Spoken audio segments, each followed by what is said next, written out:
10 minutes ago. You're awesome. Um, Today, we're just going to actually do a regular talking video now, but I have a new mic. I tested it out on my ASMR video. I hope the audio is awesome today for today's video. So if you can hear me better, let me know. Let me know if the microphone is working because I won't know until I watch the playback. But hey, hi, hello. Today we're talking about POV witches love Jesus too because what the hell is going on in this world? Do you understand how much religious hate I get? Okay. I must say a future apology to my mods tonight because I have a feeling with the title like the one that I have, we might just get a lot of bonkers stuff today. So we wanted to talk about how there are witches who love Jesus, and that's totally valid. Cameron Givens, hey, hi, hello. Welcome back to your daily dose of Dragon Feather. Let me know, chat, if this camera is, excuse me, if this microphone is awesome.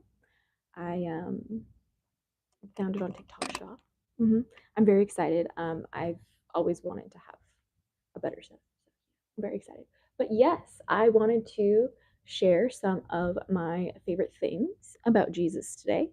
And surprise, I'm a witch. So I'm a witch who loves Jesus. Do you know what I mean? I have some, unfortunately, I don't know how they're controversial opinions about Jesus Christ, but we're going to talk about him. Okay. Jesus Christ is a cool kid. All right. Um, the OG cool kid. Okay. I don't know why my hair is being crazy today. But Douglas McGregor, hey, hi, hello, welcome back to your daily dose of Dragon Feather. And Gabriel Grand, hey, hi, hello.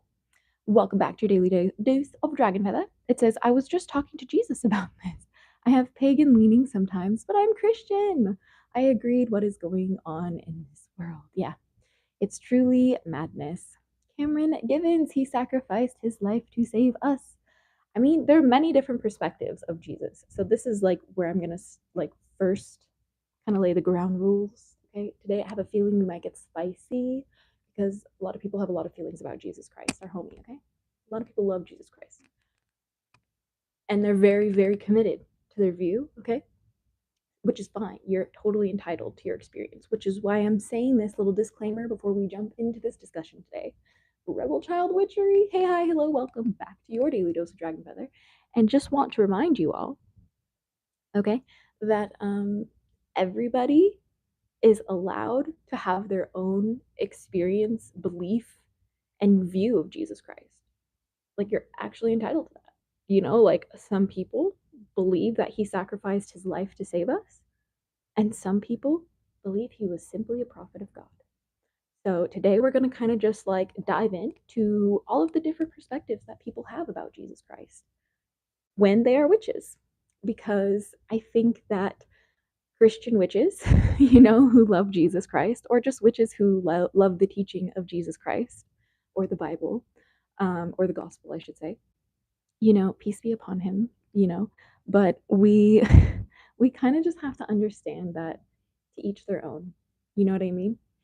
To each their own, and you just have to understand that like no one knows what happens when we die. No one knows where we go.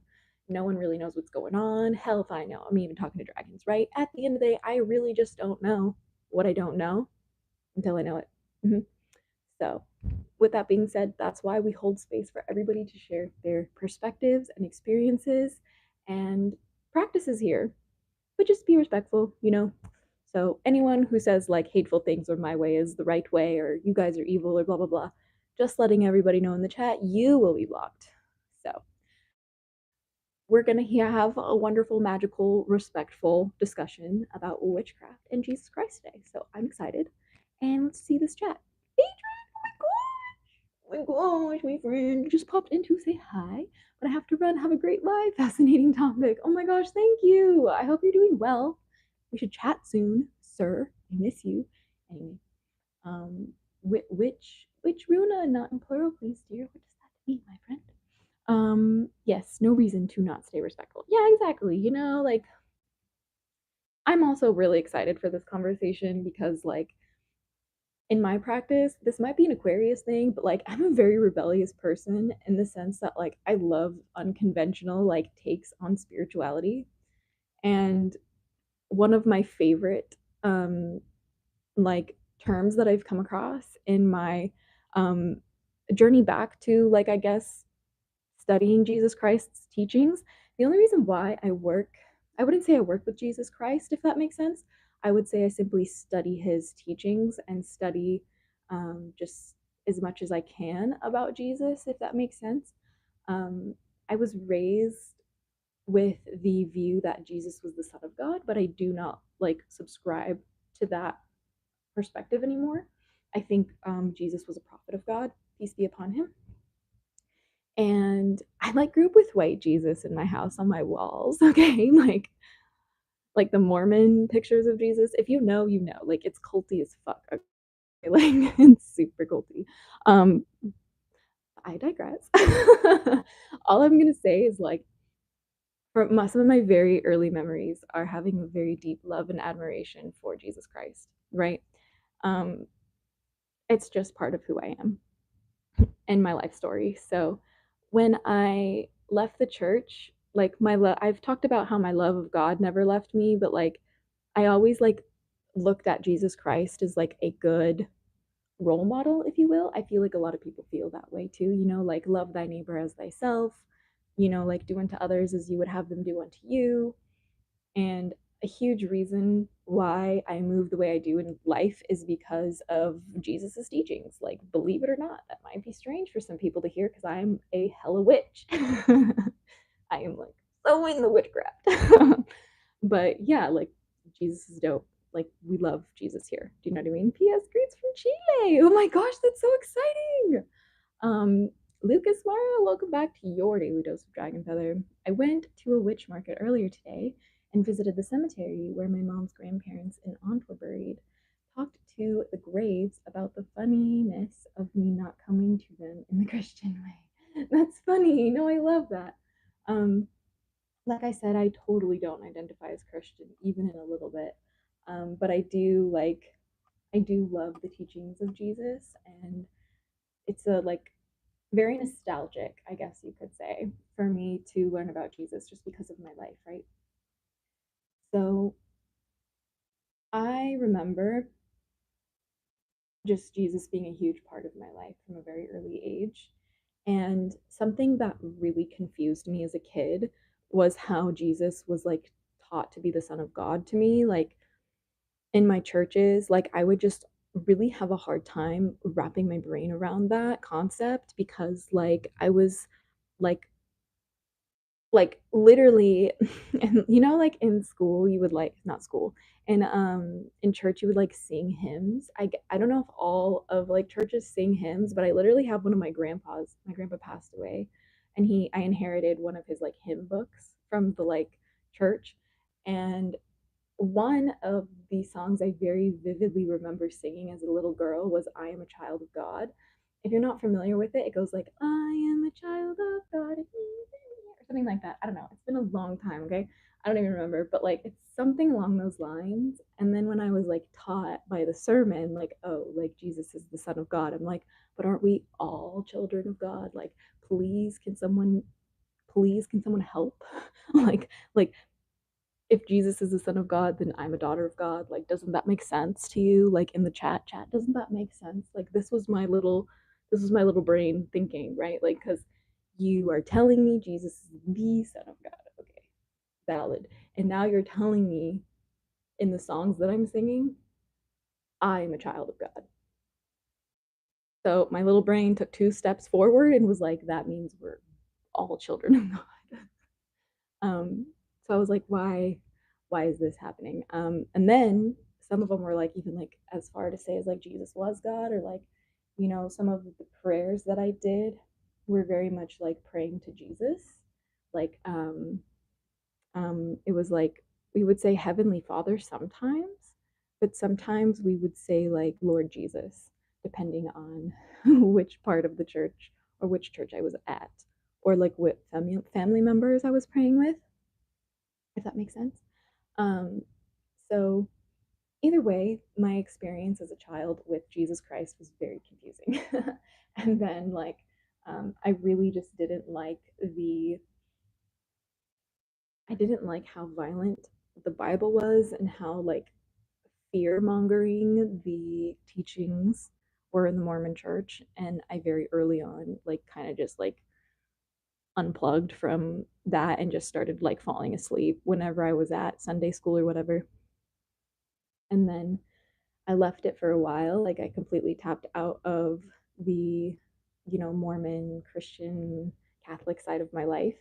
And over time, I found witchcraft and started practicing consciously. And throughout that time, I ended up reconnecting with Jesus. And for a quick minute, I was a Christian witch. And I was pretty open about that on the channel, but it didn't last long because not long after I started being a Christian witch, I started practicing witchcraft with the Egyptian pantheon, specifically Aset, or you probably know the goddess is Isis, but I prefer to use the name Aset. And then from there, I discovered dragons, and that's how I've been a draconic witch ever since. However, very recently, within the past year, just the year of the dragon, literally, my dragons want me to revisit my basically childhood religions and concept of God, and then just like the Abrahamic faiths in general. So, like Islam, Christianity, all of the branches of Christianity, and then like Judaism is like where my dragons are telling me to study now. And so that's kind of what brings me to today's video, because the more that I study Jesus Christ as an adult, especially like within the last, I would say, like 3 to 6 months, the more that I have really felt an incredible peace come over my life when I have just like, I guess, like also with reading the Quran, I really learned a lot about Jesus as well. I didn't realize that Jesus was in the Quran, although Jesus is referred to as Isa in the Quran, which I thought was very interesting. Um, so there's just a lot of things that have really just been bringing like, all of these different facets of my practice into like I don't want to say like one mash of a practice because it's honestly more of a study. Like, I'm more of like studying different religions than I am practicing them, if that makes sense. Like, I don't have a practice with Jesus, if that makes sense. Like, I don't like worship Jesus. I don't like light an altar for Jesus like I do dragons, right? Like, I don't pray to Jesus. I don't um if that makes sense. Like, and this is just my unique perspective as a witch, right? And every single witch you meet who works with Jesus Christ, they're all going to be completely different. You know what I mean? Like, some Christian witches will literally worship Jesus and practice like witchcraft, or they'll call upon like Jesus in their witchcraft, or they'll like follow the like teachings of the Bible, but like still use their like witchcraft in their and like however they choose, or they'll do divination with Jesus instead. Like, there's so many different like ways to tap in, when it comes to witchcraft and like working with Jesus. But at the end of the day, it's really come to, in my practice, one of like a scholarly study, if that makes sense. Like, I'm trying to, I guess, relearn the context of what I was raised with, because I do have a lot of religious trauma, and a lot of that religious trauma revolves around Jesus, unfortunately, and like God, like the monotheistic, like Abrahamic God, monotheistic. I think I said that, but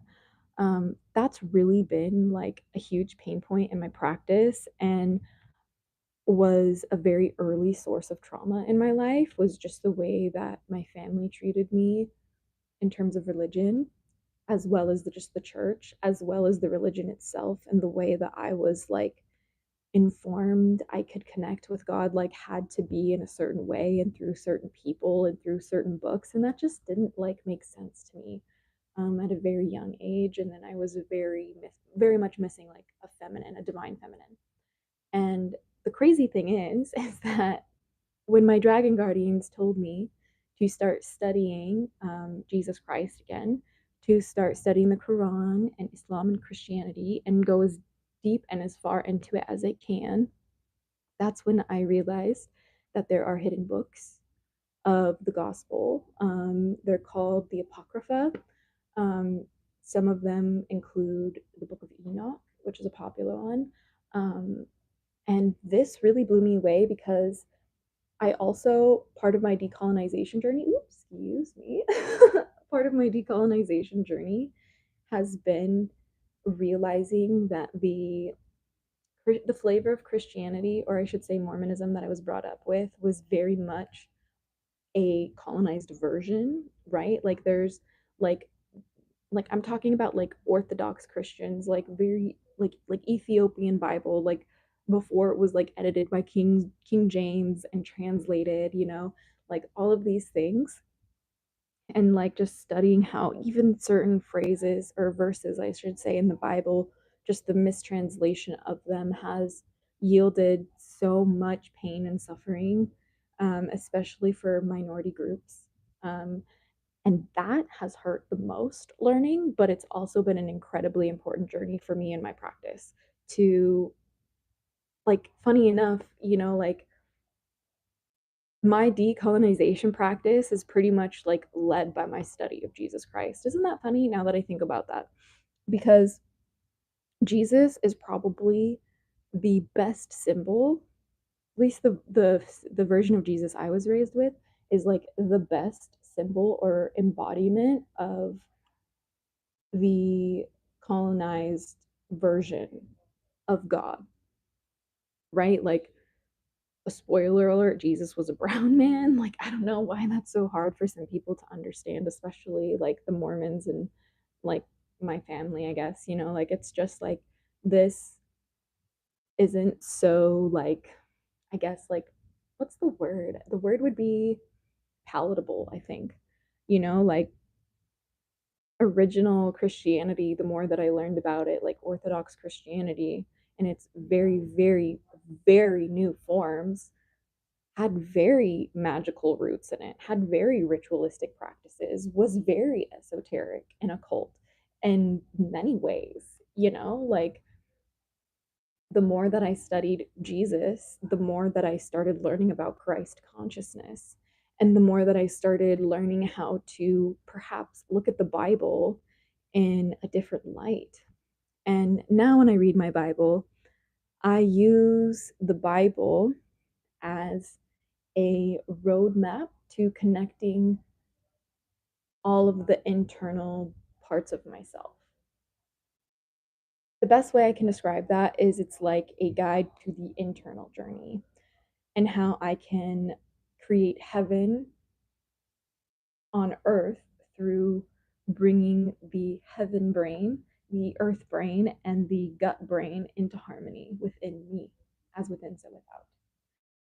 And it's almost like the more you study Jesus, especially on a scholarly level, on a esoteric level, and you get more into the indigenous side of like Jesus's teachings, like the indigenous cultures, the native peoples that it came from, the more you learn that Jesus is actually one of the best reservoirs of knowledge that witches have access to in ordering to master thyself, to mastering their energy, to mastering their craft. People ask me, why do you follow Jesus as a witch? And I'll tell you, it's because he was a master of his craft. And I aspire to be a master of my craft, you know? So, Bloom Noodle, hey, how is everything tonight? Welcome back to your daily dose of Dragon Brother. Um, we're talking about Jesus and how witches love Jesus too, and that's awesome. And people are weird when they think that you can't do all that. Um, in South America, the religion judgment for witch is crazy. Yes, sort of like witch hunt and more poor sites. Yes, you're absolutely correct. Where people don't have too much education, absolutely. Evangelist, evangelist, Jehovah Witness. Sorry for my bad English. No, I completely got you, Witch Runa, because you know that there's still parts of that in the United States. I'm fortunate enough to live in California, which is probably the best state in America to live if you're a witch. especially the area that I do. It's so like the culture here is so accommodating to witches. Like it's very popular to be a witch in LA. And it's becoming more and more of a lucrative business, actually, in the sense that we're getting a lot of like people who are just aesthetic witches, is what I would call them. They're casting their spells in a very aesthetic way. I don't know how to describe that, but I'm totally down to make a video about like aesthetic witches versus like authentic witches in the future. Totally down. Um, but hey, Luna Rainbow, hi, how are you? Miss you. I'm doing great. We just did a guided meditation, an ASMR guided meditation to meet your dragon guardian. I got new microphones, so I wanted to test it out. Does the audio sound better, by the way, chat? I hope it does. I hope that it's a little more crisp. A little more crisp. I don't know. But I'm excited about it. We're trying to do our best to upgrade this channel, um, bringing in the good energy because y'all deserve it. Are you kidding me? Y'all deserve the highest quality of a daily dose. So I'm doing my best. I'm doing my best. But anyway, back to what which Runa said. Yeah, there's a lot of places that still very much treat witches like the devil itself. And it's kind of starting to erupt a little bit more here in America, mostly because of the political climate and just like what's going on with how my country is funding just awful things around all the world, you know. Um, but here's the reality. The reality is that no matter where you are in America, like chances are you could probably practice witchcraft if you even if you have to keep it secret, you could probably do it without much of like a pushback. There might be a few places in America that like really would like not like that, but like it's nowhere near to the like severity that it is around the world, if that makes sense. And part of that is literally only because of the way that books like the Quran and the Bible talk about witches and witchcraft and paganism and sorcery and magic and things like that. And it makes things extraordinarily complicated because of the context in which the Quran and the Bible were written. Um, it's very much in like the context of people using like magic and sorcery to oppress people, to get ahead for a personal gain, to take the blessings away from somebody else, to cast evil eye, right? Like, you know, in a negative way, to harm people, to take lives, like to sacrifice people, like let's not pretend that like sacrifices aren't still common today and have been throughout human history. Like, no matter kind of who you are, what religion you practice, it's just kind of been weird how like human sacrifices come up. And like, even in the sense of like slavery, right? Like, some of the like very rich pagans back in the day before Christianity or before these like monotheistic religions were really like the world religion was like very barbaric. Like I don't know, like I wasn't there, but like what I can tell you is that from the like history that I've studied and the images that I've seen, like it's just been kind of a bloody mess, okay? Like no matter who you are in early human history, like it was blood all over the place, like, and it sucks. Um, Very brutal. What do you want me to tell you? But like nowadays, like because of the, you know, prevalence of these monotheistic religions basically being the popular religions of the world today, and people having access to these books and these scriptures and verses at an unprecedented rate, and being able to connect with other people who have the same material and create little pockets on the internet, that's how we're seeing some people get really, really deep in this fear of like demonic things and witchcraft being associated with like evil. Even regular working with demons isn't evil. Do you understand? Like some of the kindest people I know work with demons because it gives them the strength they need to move through the world. I'm not trying to say that there aren't practitioners that work with demons that do bad things. trying to say is that it is so uncommon and unprecedented that it doesn't make sense why there's such a disproportionate hysteria to it. And it's only because there is such a misunderstanding of what magic and witchcraft really is. And it's because it's written in these books the way that it is, and the beliefs that humans have when they read these books as this is the word of God.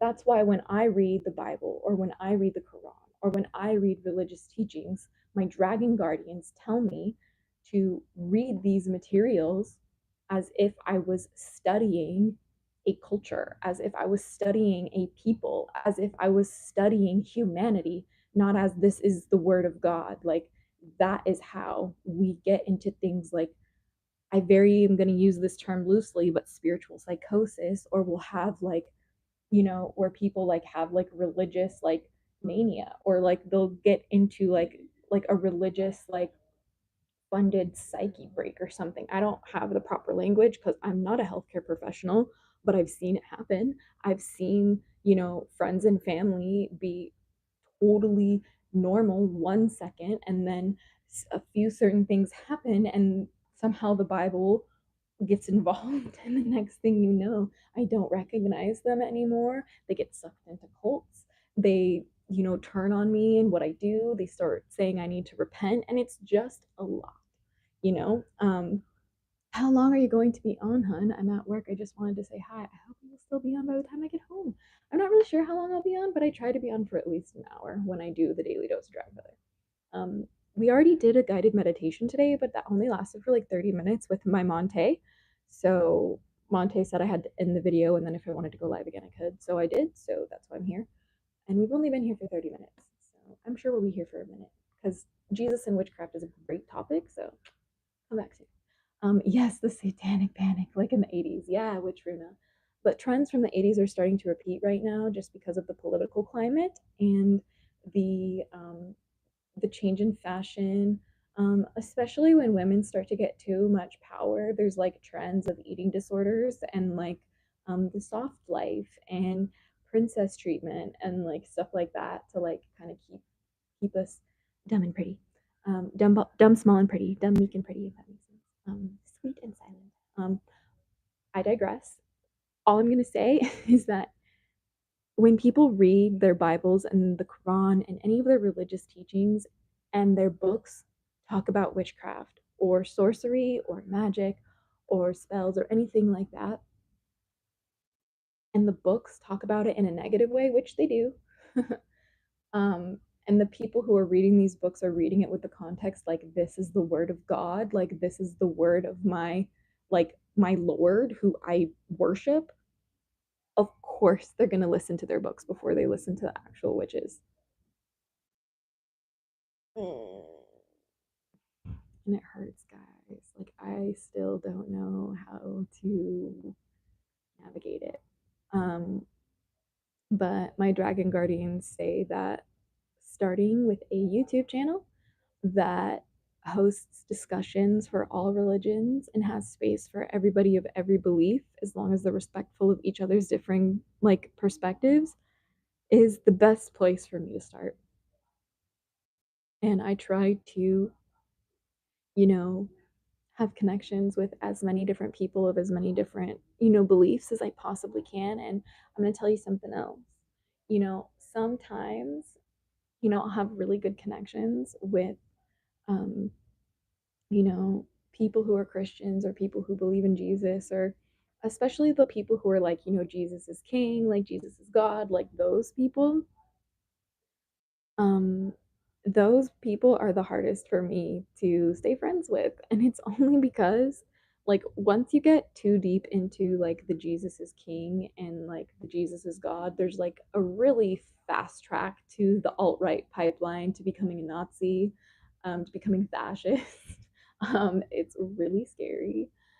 And they often will insist that I find Jesus, and when I tell it's like when I tell them that I love Jesus and I work with Jesus in my practice, they can't even hear me because they can only hear me if I say like Jesus is God, right? I'm like, relax. Okay. Which is why I had to talk about, my love for Jesus is a witch today because it's been like a huge issue in my personal life recently. Just like with the state of the world, religion is just kind of becoming this huge thing. It's a very polarizing topic, I should say. And,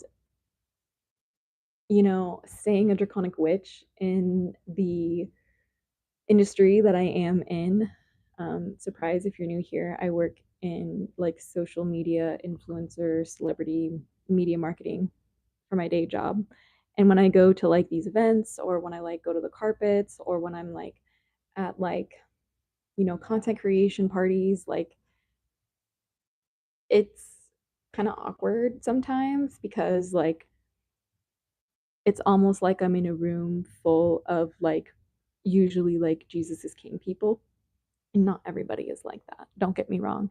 I have some really wonderful people who not only love Jesus, but who have their own religious practices and love to learn about what I do. And that's why I love what I do.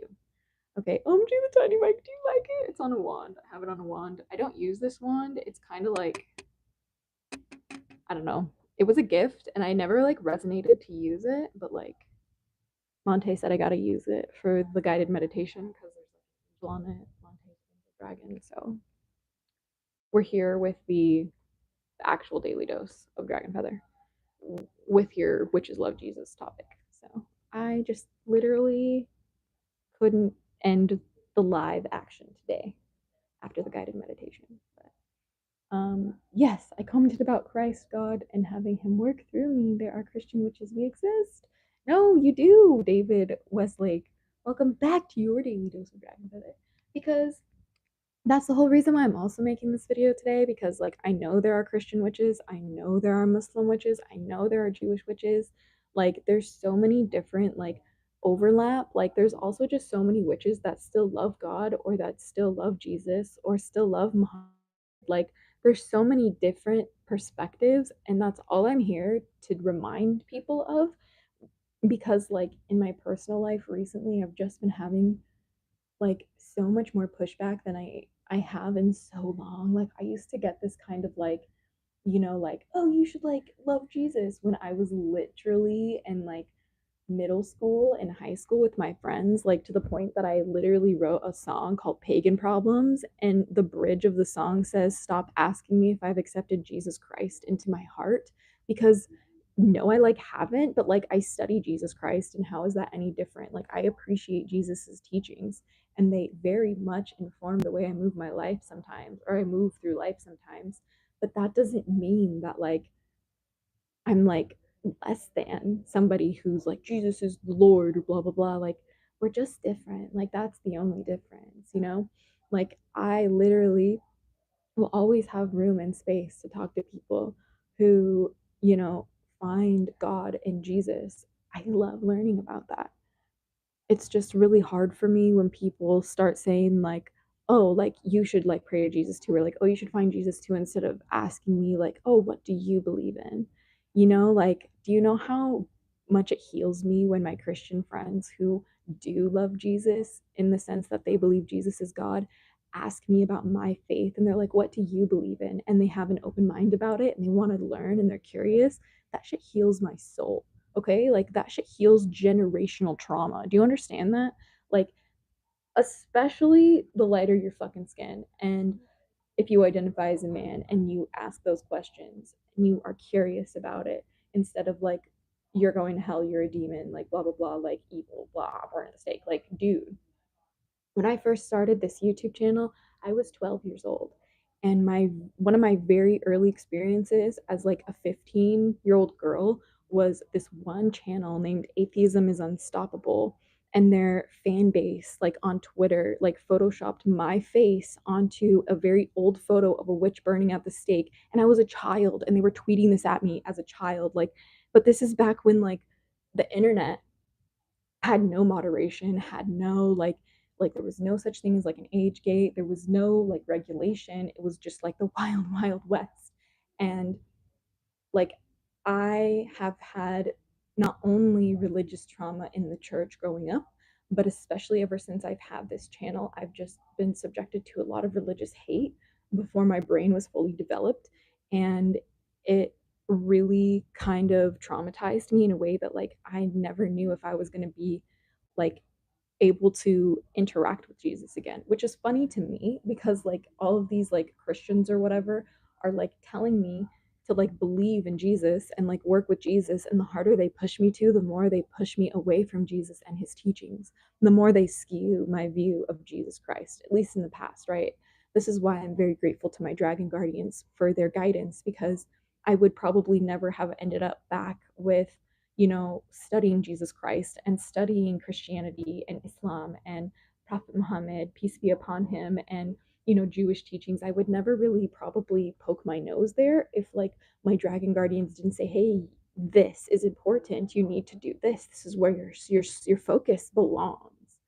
And that has been really interesting, especially as like me trying to talk about with my friends and family how I'm like, yeah, I'm a draconic witch, and the only reason why I love Jesus is because my dragons told me I should listen to Jesus' teachings. You know how hard it is for me to have that conversation with people? It's hard enough for me to have that conversation online, let alone in person. Like, and I still will go to like some churches and stuff to like learn about Jesus, but the more that I go to these like churches and events, like the less I find Jesus and the more I find fascism, and then it's really sad. Actually, it's really sad. I was excommunicated from my Baptist church when they found out I was gay. Yeah, David Westlake, that's the most fucked up shit I've ever read in my comment section. You want to know why? Because I think that is an act of the devil. The more that I literally learn about the perspective, like a biblical perspective of the world, it's very black and white thinking in the terms of like angelic, demonic, or like good versus evil. And like the Bible that is used to interpret being homosexual as a sin is literally a mistranslation of like pedophile, right? So there's so many reasons why that's fucking problematic, okay?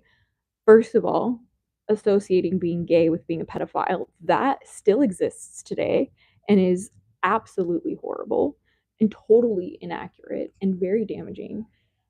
And then also, everybody who's gay is just like labeled evil now because of these mistranslations. And people just don't take pedophilia that seriously because it's just been mistranslated out of the fucking Bible. And like I had the most scariest experiences with older men when I was a literal child than when I was in the fucking church, man. Or when I was at school with godly men who were teachers. I'm not going to open that can of worms anymore than that in today's episode. But what I will say is that, like, there are so many witches who love Jesus, who study Jesus, who work with Jesus, who worship Jesus, who pray to Jesus, who think Jesus is God, who think Jesus is a prophet of God, who think Jesus is the Son of God, who think Jesus, like sacrificed his life for us to, be forgiven. There's so many things about Jesus, right? Jesus isn't for me. I can't vibe with him, unfortunately, but I'll take Lucifer. No, that's awesome, said Ether Red. Like, to each their own. But like the issue that I have and that I've been experiencing so much in my personal life, because I am a witch who loves Jesus and follows Jesus's teachings, and I'm not quiet about that anymore. Not only am I open about it on my YouTube channel, but in the work that I do, I work with a lot of people who love Jesus, and I love talking to them about Jesus. And a lot of people probably think I'm Christian, you guys. A lot of people who don't actually check my channel out, and because like my Instagram, side note, is very different than the rest of my social media. I'm kind of like touching, like tapping in, posting some like dragon related short videos on my Instagram, but for the most part my Instagram is like a portfolio for like modeling and music industry and like media marketing. That's like kind of like, don't tell anyone. I don't know what I'm allowed to say, but I would rather ask for forgiveness than beg for permission. Thank you. So basically all I'm saying is that like I have a very different image on Instagram than I do on like TikTok and I do on like YouTube. My hair is just a lot happened today, you know. It's just a lot. So my dragon guardians have been just frying me today, if you can't tell. But so what I'm trying to say is that there's like a lot of people in my space who are like, they worship Jesus. It's just the way it is. And so I do talk to them about Jesus all the time. And then the deeper we get with some of them, with some people, the more that it becomes like undeniable that I'm not a Christian. Some people we never get that far, but I tell people I believe in God. And most of the time when people ask me things, like when are you getting married or like when are you having kids, I'll be like, oh, if God wills, whatever God wills for my life, because honestly, that's just easier to say sometimes than being like, yeah, I don't want to have kids.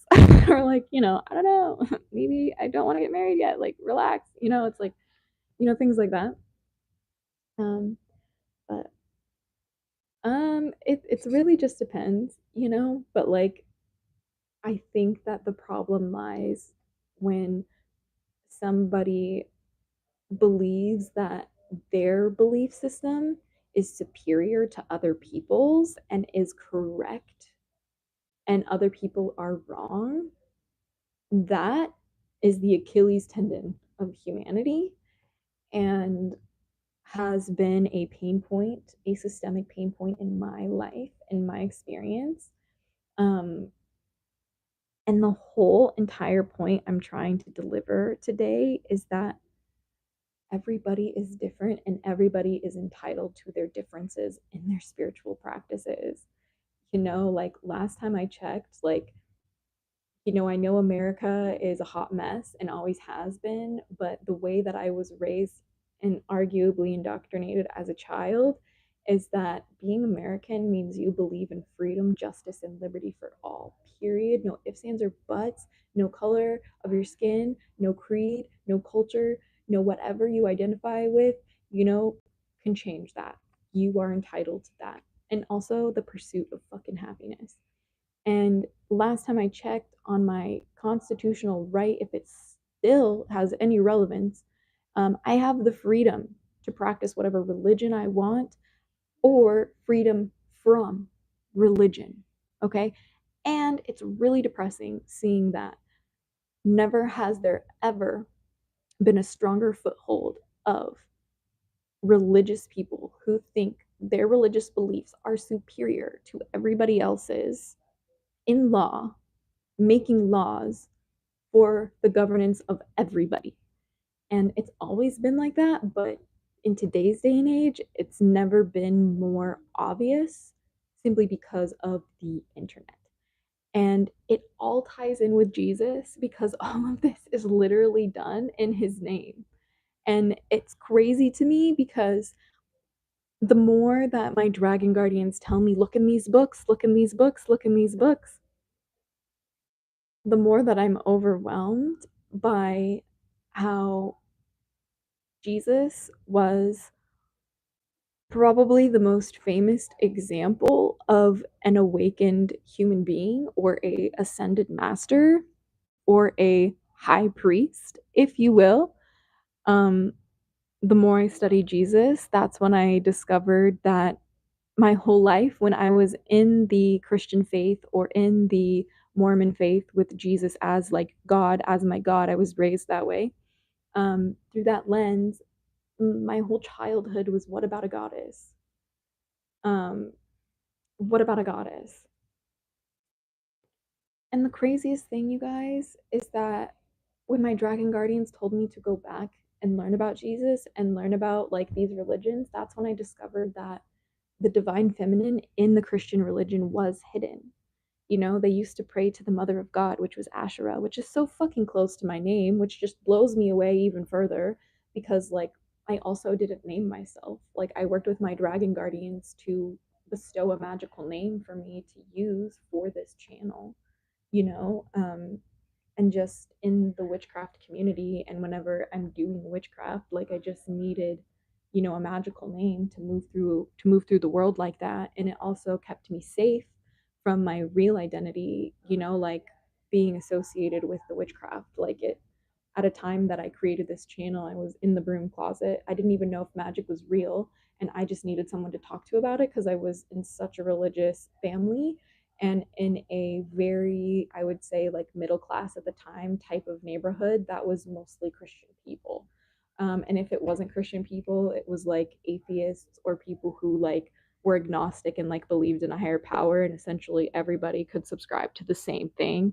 And there were very few like people who were openly anything else, which is weird because like where I'm at in California is considered a blue state and very progressive, but I lived in a conservative town in California at that time of my life. And I learned that there was another prophet of God under the name of Mary Magdalene, which was essentially the divine counterpart to Jesus. And then this has been a whole nother rabbit hole with me studying prophets, specifically prophets of God and their teachings. And I will do more videos on Mary Magdalene because she's an incredibly huge, important part of my life. But the more I studied, like the, I guess, biblical teachings, you could say, or the monotheistic Abrahamic faiths, you could say, that's when I discovered Lilith as well through Judaism. And it's just been a really healing process for me. 1111, that's so fun.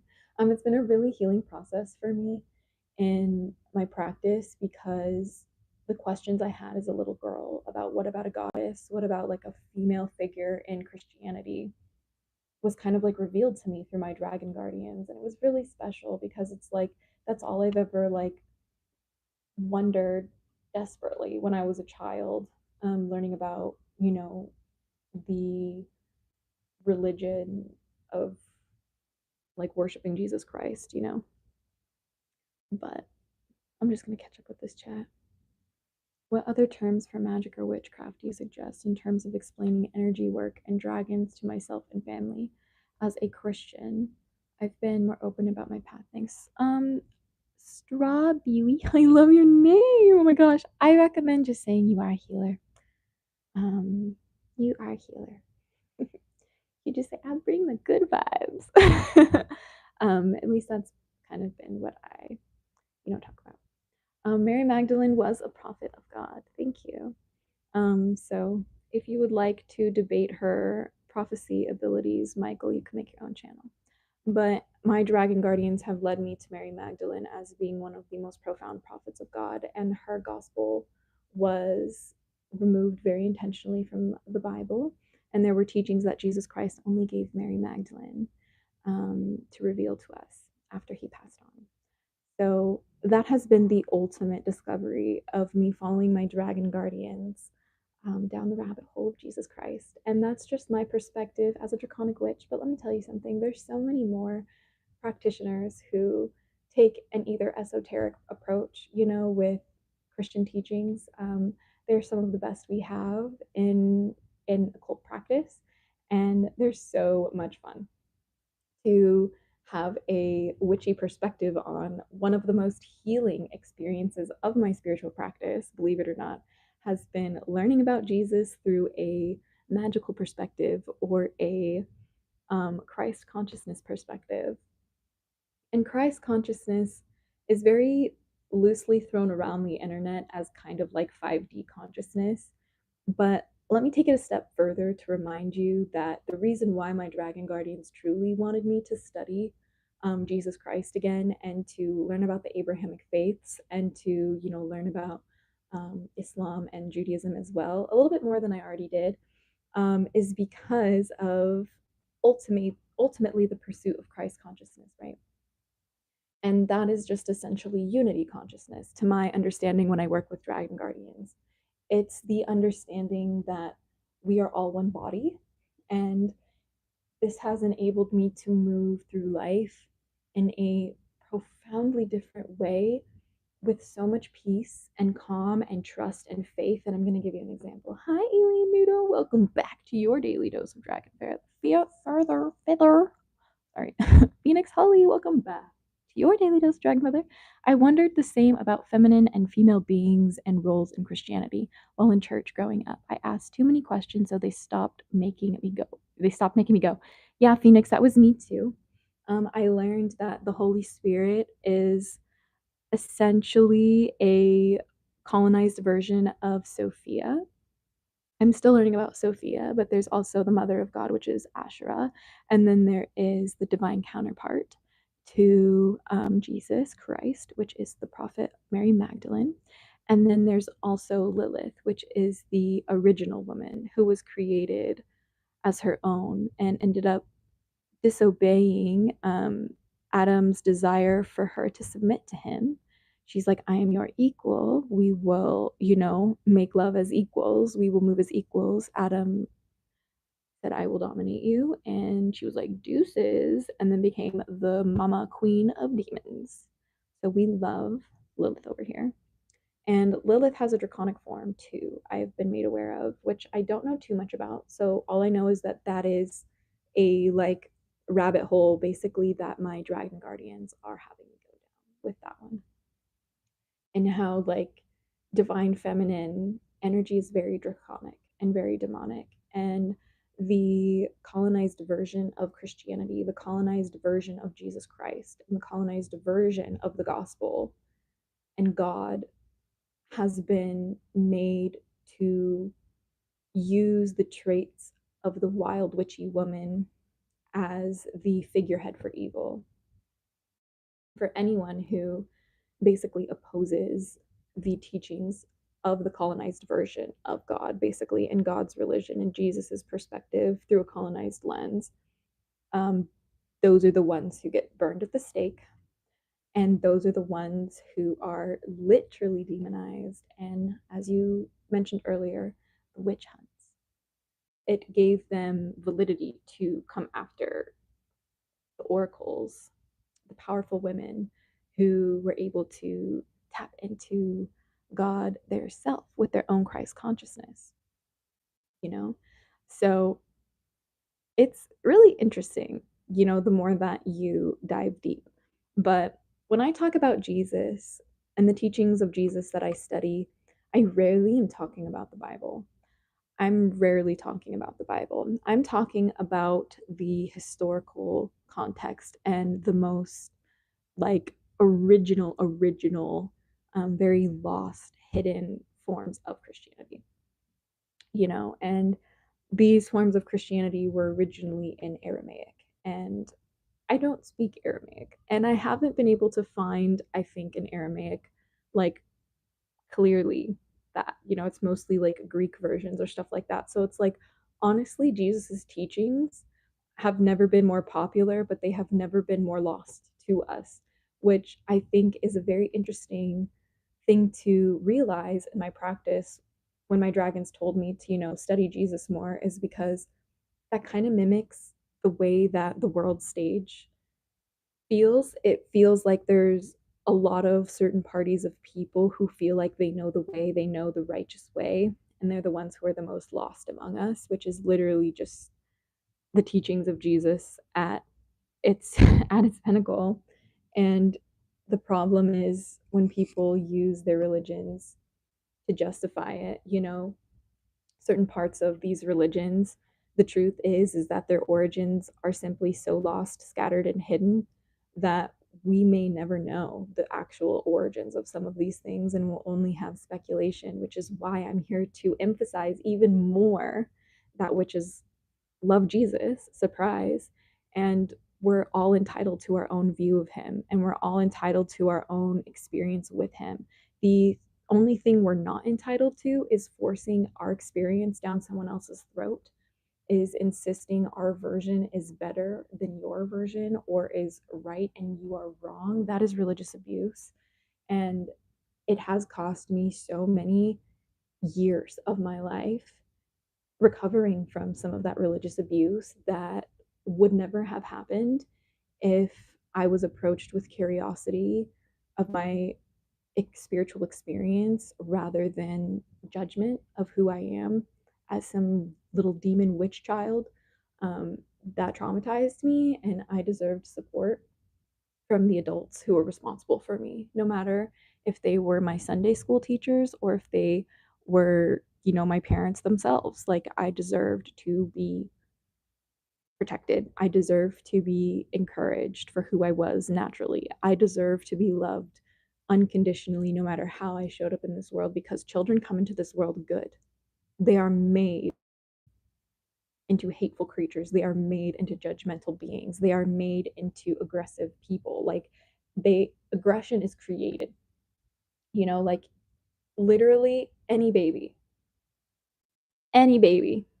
I want you to tell me how a literal baby, is evil, because you can't.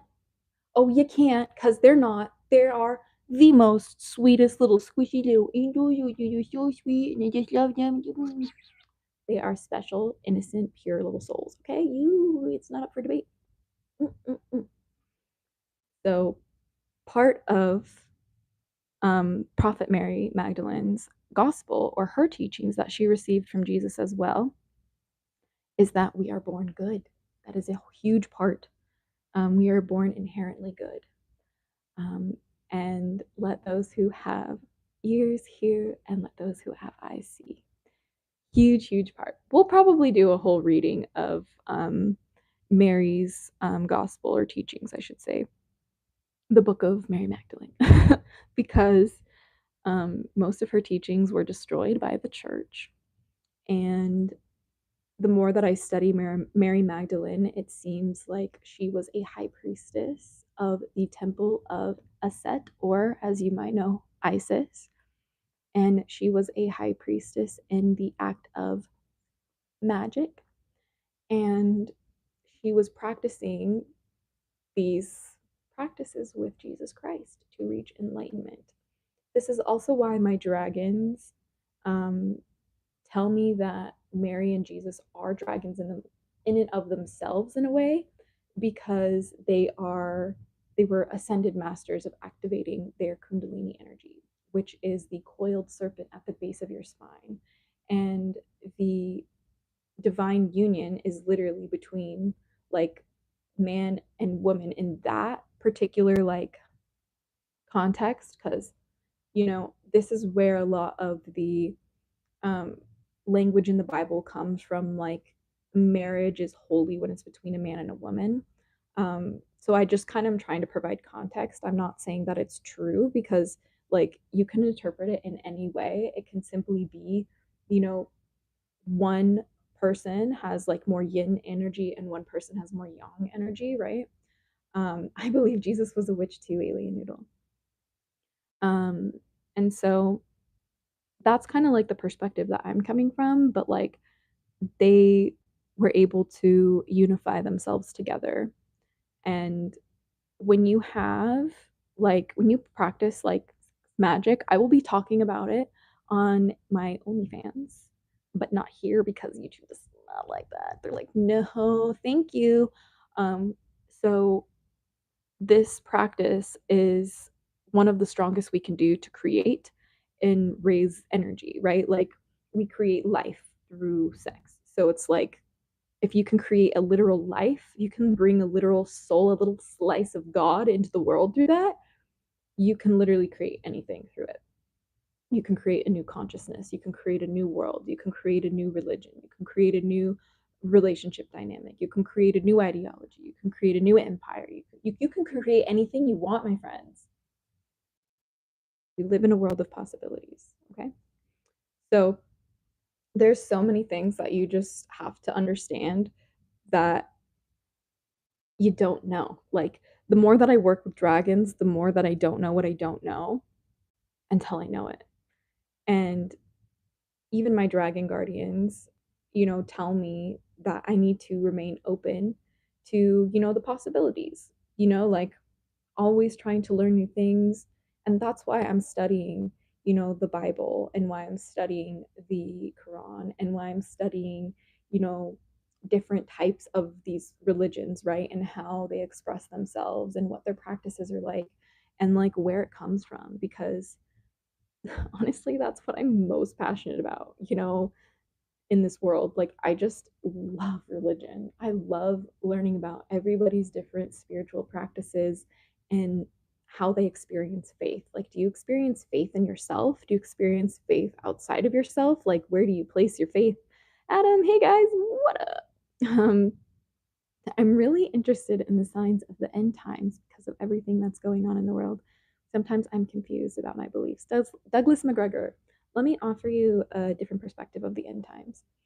So, the more that my dragon guardians tell me to read the Bible, um, and in the context of like the prophesized end times, both in like Islam and like Christianity, like different types of Christianity, and with everything that's going on in the world, it's absolutely um, made me think the same thing, right? It made me feel like I was in the end times myself, and I was starting to, the more I was like reading the Bible and the Quran and like reading these signs of the end time and being able to cross reference them with like what's going on in the real world, the more that I realized that if these Bibles are really mistranslated, I know that the Quran is an oral tradition and all of the Arabic versions of the Quran are the same, which is a miracle.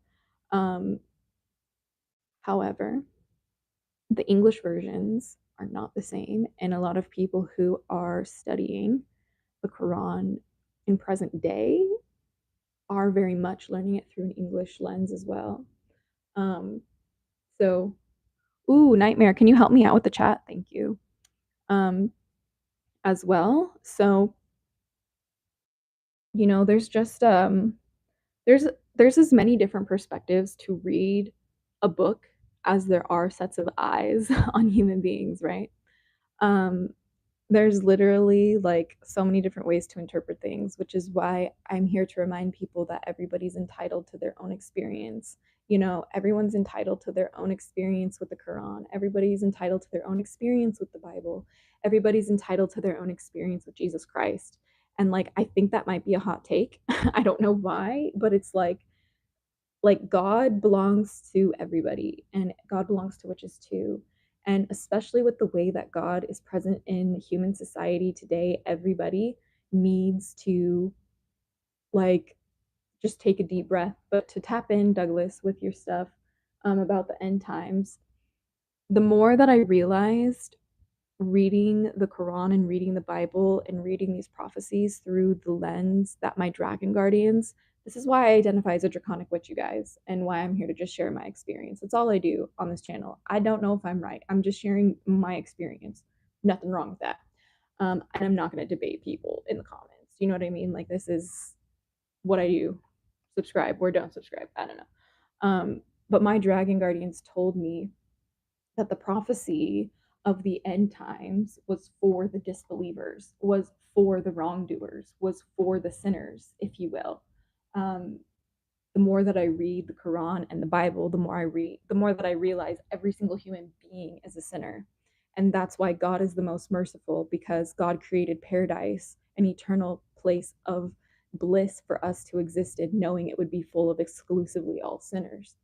Um, which is why this study with my dragon guardian has made me have so much peace and bring so much clarity and healing to my life in a religious sense that I never knew I was going to get. I literally feel like I got therapized, like religious therapy, through my dragon guardians. Like, you can call those demons, but I've literally never been more stable in my life, and I am not going to debate anyone on the validity of that. So if you will excuse me, I would like to take a sip of my drink for 2 seconds, friend. This one is not an adult drink today. We're drinking an Alani. Um, they were so kind to send this to us and our agency, with all of the people all of our friends. So thank you. Thank you. Cheers, I guess. Um, you keep on saying God. Do you mean the Abrahamic God or something else? Yes, Adam. In the context of today, I am talking about the Abrahamic monotheistic God in the sense that I was raised with, right? I was raised Mormon, and that is the God that I was raised with that never really left me in my practice. No matter how deep I get into witchcraft, no matter how deep I have been in witchcraft in the past, today or in the future, like my love for God that I was raised with in the Abrahamic sense will never leave me. So that's just what I'm talking about today. And how Jesus was a huge part of my upbringing, right? And I really just kind of like hated Jesus for a whole quick minute because of the religious trauma that I had. And it was my dragon guardians that told me to study Jesus's teachings again. Um, and through the lens of my dragon guardians, they really showed me, because of all the religious trauma I have, my dragon guardian, especially Monte and Pickle Chips, sometimes Rosie, but mostly Monte and Pickle Chips, they tell me that I am not supposed to read these books without their guidance because it will make me have a religious meltdown. Because of my religious trauma, they said it actually might send you to the psych ward if you read these without our assistance because of how strong the language is against witches. It's very abusive language towards witches and pagans. And it is in a historical context where the current context of practitioners of witchcraft and magic and pagans are just 99% not going to bother you. Do you know what I mean? Cool microphone. Thank you. I appreciate it. I hope that the audio is better. We're trying to slowly but surely give you guys a better experience here on your daily dose of grandmother. And just always too, because we did an ASMR guided meditation to meet your dragon guardian today with my dragon guardian Monte. If you're interested, it was the previous live stream. But for now, we're talking about how witches love Jesus too, motherfucker, and that's awesome.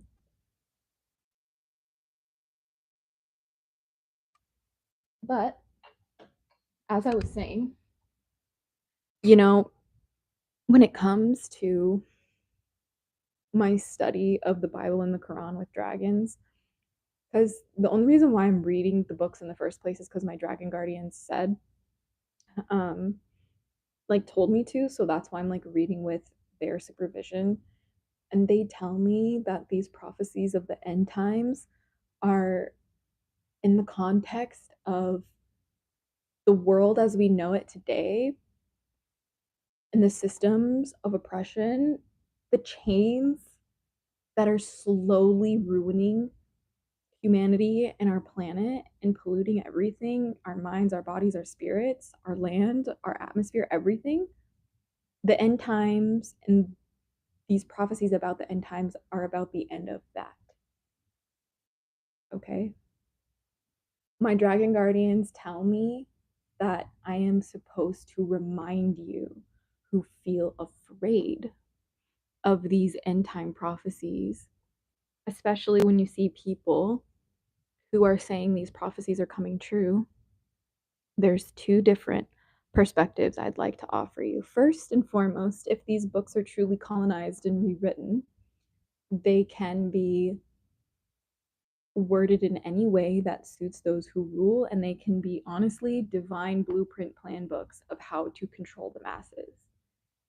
My guardians have offered me that perspective, which is why now more than ever, my dragon guardians tell me that the only thing that matters when it comes to God and your belief in God is your faith. Nothing else matters. The books don't matter, the churches don't matter, the mosques don't matter, the actions don't matter, the prayer doesn't matter, believe it or not, like none of it matters. This is also another hot take from my dragon guardians. All that matters is your faith. Do you have faith in God or do you not have faith in God? How does your faith in God have God show up for you? In my faith in God, the way that my faith in God shows up for me is the way that Jesus taught me how to have faith in God. And that is when something goes wrong, when I get into conflict with people, especially the ones that I love, it is Jesus who taught me how to handle those really difficult moments with faith in God, knowing that God is with me the whole step of the way, knowing that all of this is but a test for me to further my growth because God wants me to reach Him. God wants me to elevate myself to reach Him before He's ready to take me back to heaven, if you will. in the context of biblically speaking, if you will. All I'm supposed to do to move through those conflicts is love thy neighbor as thyself, to do unto those who I'm in conflict with as I wish they would do unto me. And that's why now when I fight, I try to silence myself, my need to fight, my need to be sarcastic, my need to be loud and aggressive, because that's how I protected myself in the past. But the way that I move to Christ consciousness, to unity consciousness, is knowing that however I treat those I'm in conflict with, I'm only treating myself that way. That is what Jesus taught me. And that is how I interpret Jesus in my practice as a witch. Do you astral travel a lot? Yes, I do, Adam. I do a lot of things a lot. I also lucid dream a lot. Some might argue that it's the same thing. I'm inclined to believe it's a little bit different. Which gospels do you follow for this? The New Testament or the Gnostic kind? I don't really follow any of them, right? I just try to study as many versions as possible. Is the way that I say your name Mikael the Ivy or Mikael the fifth or fourth? Are those Roman numerals? Did I say your name right? Anyway, welcome back to your daily dose of Dragon Brother. And I just try to study as many different sources as I can. That is what my Dragon Guardians tell me to do. And they say find the truth in all of them. It's kind of like a needle in a haystack. It's kind of like collecting the little stars of light in the pitch black darkness. That's kind of like the Easter egg hunt, if you will, that my Dragon Guardians send me on. When it comes to at least the work that I do with learning about prophets of God. You know, because some would argue that Prophet Muhammad, peace be upon him, is not a prophet either, which is where you get the root cause of Islamophobia, one of the biggest root causes of Islamophobia. Because if you don't believe that Prophet Muhammad is even a prophet of God, then that would essentially invalidate the entire religion of Islam, right? But, you know, anyone can create a religion. You know, like, and I wasn't there however long ago that Prophet Muhammad, peace be upon him, like, you know, channeled the Quran. As far as I understand, the Quran is a channeled teaching of God, or the channeled word of God through Prophet Muhammad, peace be upon him.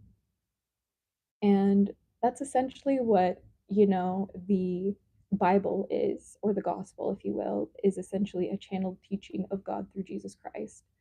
And then the Jewish religion is essentially, again, a channeled teaching of God through Moses. So, Prophet Moses, peace be upon him.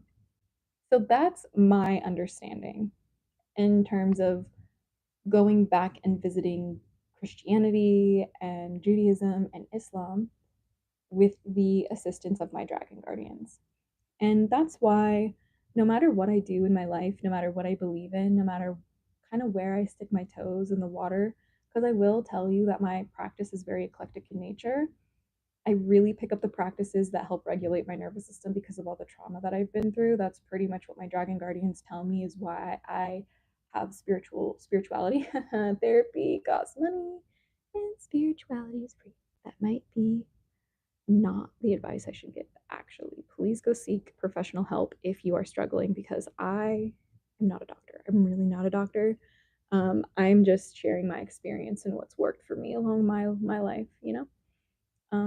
No way. Is that a glitter force blanket? No. Okay, I love glitter force, but this is a Sanrio blanket. It's little.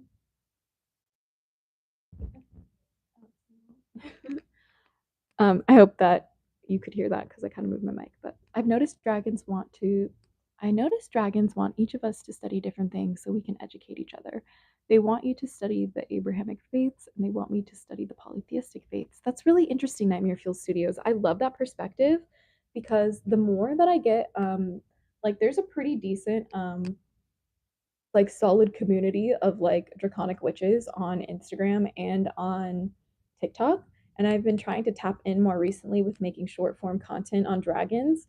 And what I've noticed that is that we're all so interconnected, and I had no idea that I was like already part of this like little network that I had no idea existed. And I was like, oh shit, you know, and like they pretty much all reach out and share information, and we're always DMing each other and like saying, oh, check this out, this, like sharing posts and stuff. And I just like, I'm like, oh, this is so wholesome. And like everybody's just so sweet offering like their services in exchange for each other. It's just really wholesome. And you're absolutely right when you said that, Nightmare Fuel Studios, because that's what it reminded me of. Like all of the other like draconic witches that I know don't have such a huge focus on Abrahamic faiths the way that I do. And a part of me feels really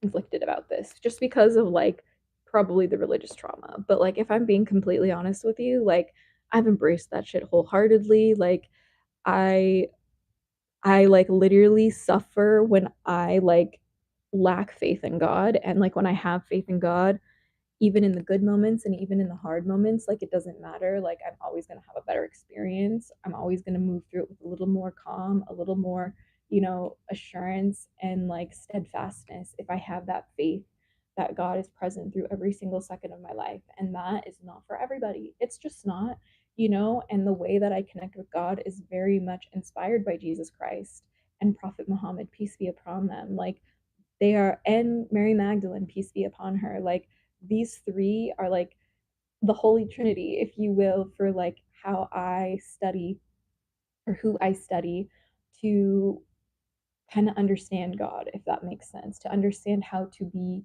a man or a woman of God. What does that mean? Because the version of it that I was raised with was a colonized version that was corrupted for the abuse of power and to oppress other people. And it traumatized me. And it literally fucking ruined a huge portion of my life.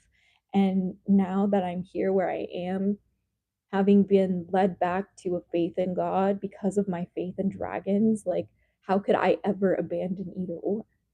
How? I just can't. That's just who I am. I'm just Azura Dragonfeather, the draconic witch who loves the prophets of God and who loves God. And like, I work with goddesses too, but the God that I connect with is the Abrahamic God. And some people, God is like a polytheistic God or like an Egyptian God, and like that's awesome. And that's why I love that we all have our own experiences, because when we share our own perspectives and our own experiences, not only with dragons, but with God and with religion and divinity in general, guess what happens? We all have such a better understanding of the divine, not only within us, but within each other and within our world around us, you know?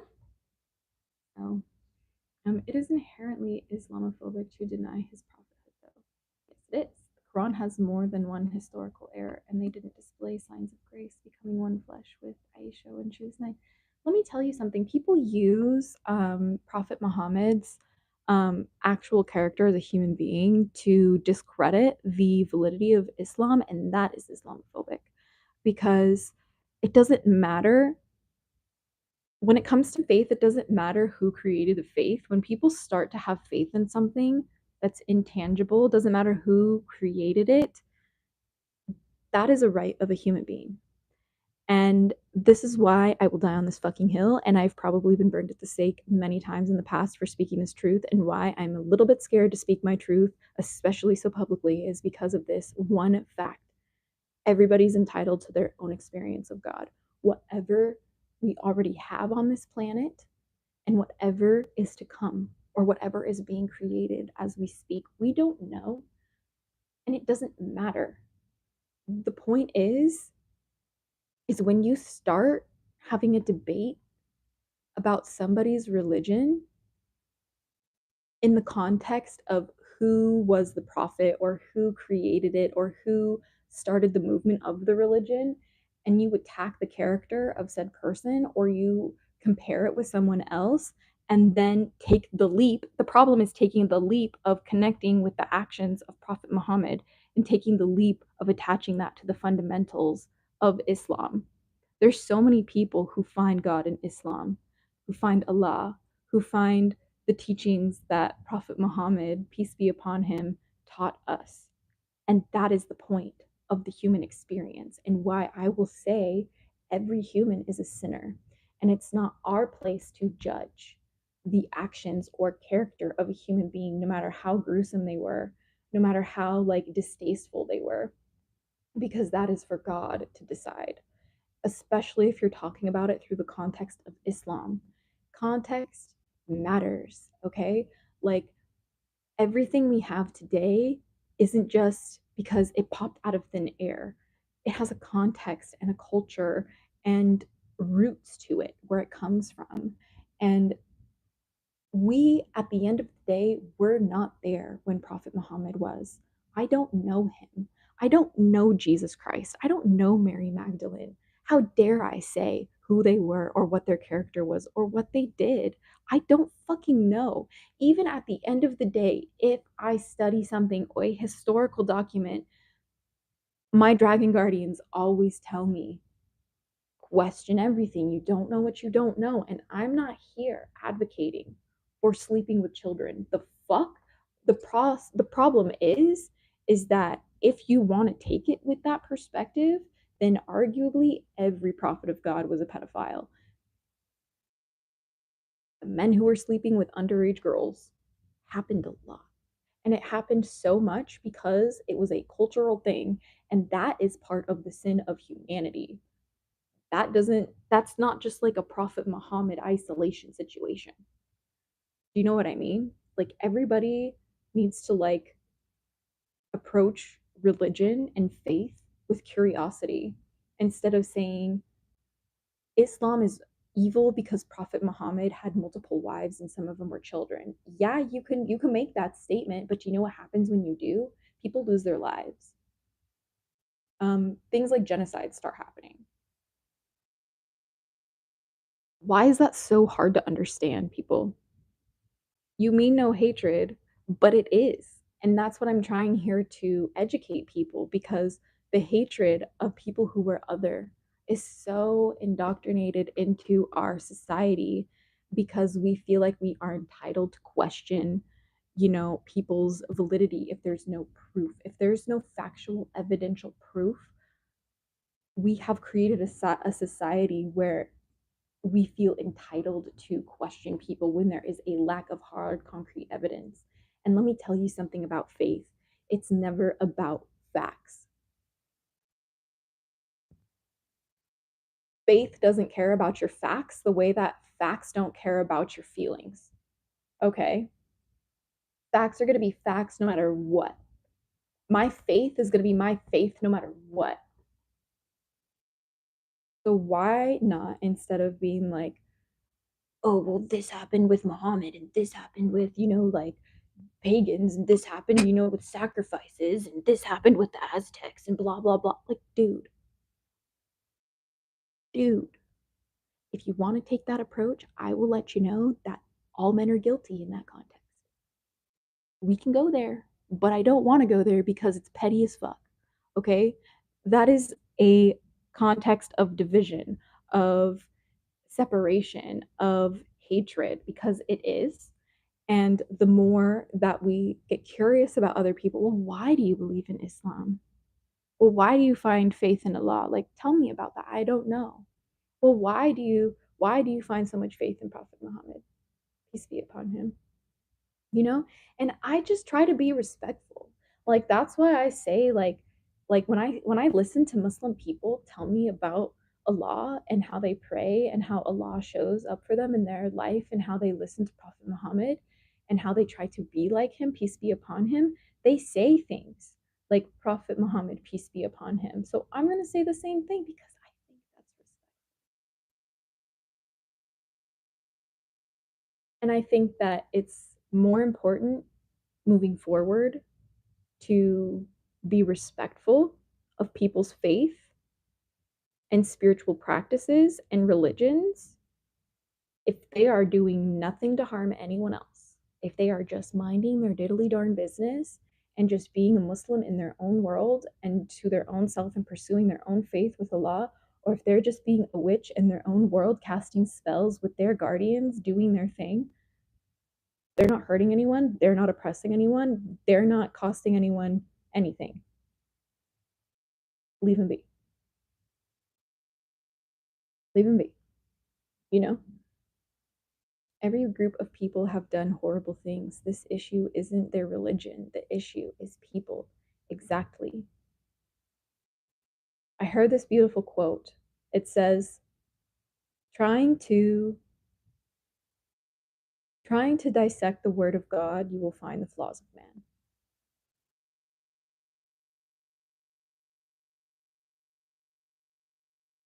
Something along those lines. And I really try to live by that. And so what I do in my life is I listen to other people. Wow, what a concept. I listen to other people and I ask them, where do you find God? Where is your source of God? And some people will say, Jesus. Jesus is my Lord and Savior. And some people will say, Prophet Muhammad gave us the Quran, peace be upon him. Now I have Allah. You know?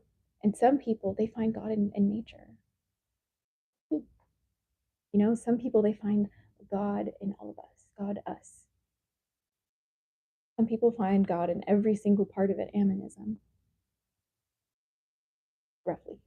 Animism is more like consciousness and everything, but some people would argue that God is simply consciousness. So there's so many different perspectives, and I'm here to remind everyone that we need respect for all of them. They all deserve that. They all deserve their space. They all deserve their time to speak and share, and they all deserve their safety. You know, the only issue we have is when the ideologies start to hurt other people, you know, when the questions start to yield hatred, that's when it becomes a problem, you know, which is why if you're just respectful of people's perspectives, having a different perspective than you, and knowing that that's okay, so many of the world's issues would be solved. And you know what breaks my heart, you guys? I know I started this channel as like a witchcraft channel, but my dragon guardians in my life are very much taking over this channel as a place for all religion, all spirituality, and all faith to coexist. It is a coexisting channel of faith, spirituality, and religion. And I guarantee you, you're going to discover the magic within all of it. And I guarantee you're going to discover God within all of it. And I guarantee you're going to discover something special in all of it. If you don't believe in either of those things, you might make a friend. And you might just be like, huh, maybe I live in a world of possibilities. You know, it's how you go from religious tolerance to acceptance. Yeah, I don't believe in religious tolerance. Religious tolerance yields hate crimes. I barely tolerated my stepdad, right? But I accept my mom's love for him. Very different energy, right? Dude, can you answer my question, bruh? I didn't even see it. Relax. I still work with Apollo, even though he apparently turned a girl into a sunflower and made Cassie not be believed. Respect is key. Yeah, dude, Rebel Witchery, like, it's literally just like so different. You know what I mean? Like, it's really an individual person. Like, mythologies and stuff like that, like, I tell people to take it with a grain of salt, and some people kind of get fucking pissy at me when I say that. But it's just like, it's a part of human, it's part of like the human experience, and it should be treated as sacred in that context, because every single type of human being has their own version of like a spiritual practice or a religious faith or something like that. The issue comes when like one group tries to convert another group, or one group tries to take the land and, you know, colonize the literal like food and the garb and the teachings and the religion. Like, it's scary, bro. Like, that's when it becomes a problem, you know. That is the problem. One of the reasons why I'm an eclectic practitioner is because I believe we're more enlightened when we look at all religions together. Yes, I agree. I think the term is called ominism. Instead of sticking to one oath and alienating everyone else. Yes.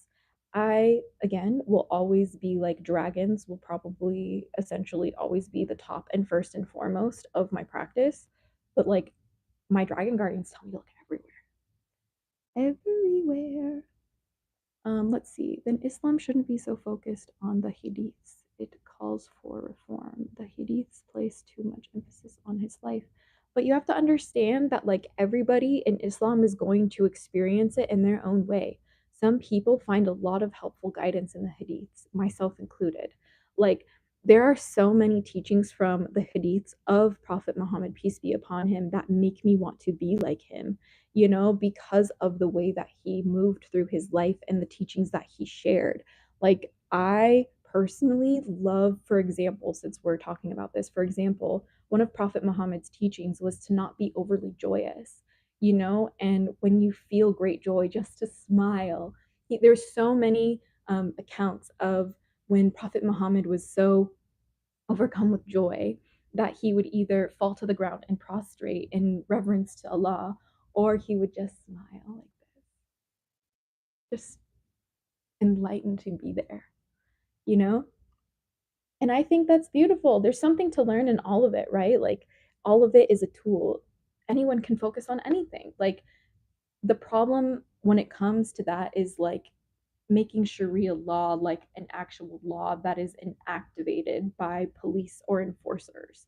Like, that's the difference. Like, people can experience Islam however they want to, but the issue comes when people start saying, this is the only way to be a Muslim, or like, this is the only way to follow Prophet Muhammad, peace be upon him. That is the essential problem. Can we agree? Can we agree? You know? One of the reasons why I already read that. Is the astral realm and celestial realm the same thing? Yes, sort of. I mean, Pickle Chip said no. Okay, because okay, Pickle Chips tells me that they're a celestial dragon, which is like planetary, right? It's like planetary, right? Um, but like astral is like spirit world. Wow, I might have to come back to you on that one, my friend. That was a great question. Lucas Morrow, I smell a second sock puppet again. You guys are so silly. Sure, I agree with that. Yeah, you know, like, that's like the whole point of this channel, right? Like, I'm just trying to find common ground, like when we have drastically different perspectives, because that's how we unify. You know what I mean? You might be confused with terrestrial. You mean extraterrestrial? Well, I mean, like, um, Pickle Chips tells me that extraterrestrials are just interdimensional beings. They're not necessarily celestial bodies, but that is a question. Excuse me, that's a topic for a whole nother live. We totally should go into that one. I don't believe in one specific religion, and I'm not Islamic or Jewish. I'm Mormon, which is quite different, but it's not the only way to believe. It's true. I think the celestial realm is above the astral realm. Interesting. Adam, I'm gonna definitely meditate on that one with pickle chips, because that really just threw me for a loop there. Um, you look like a spiritual woman. Yeah, yeah, we're talking about dragons and being a witch who loves Jesus.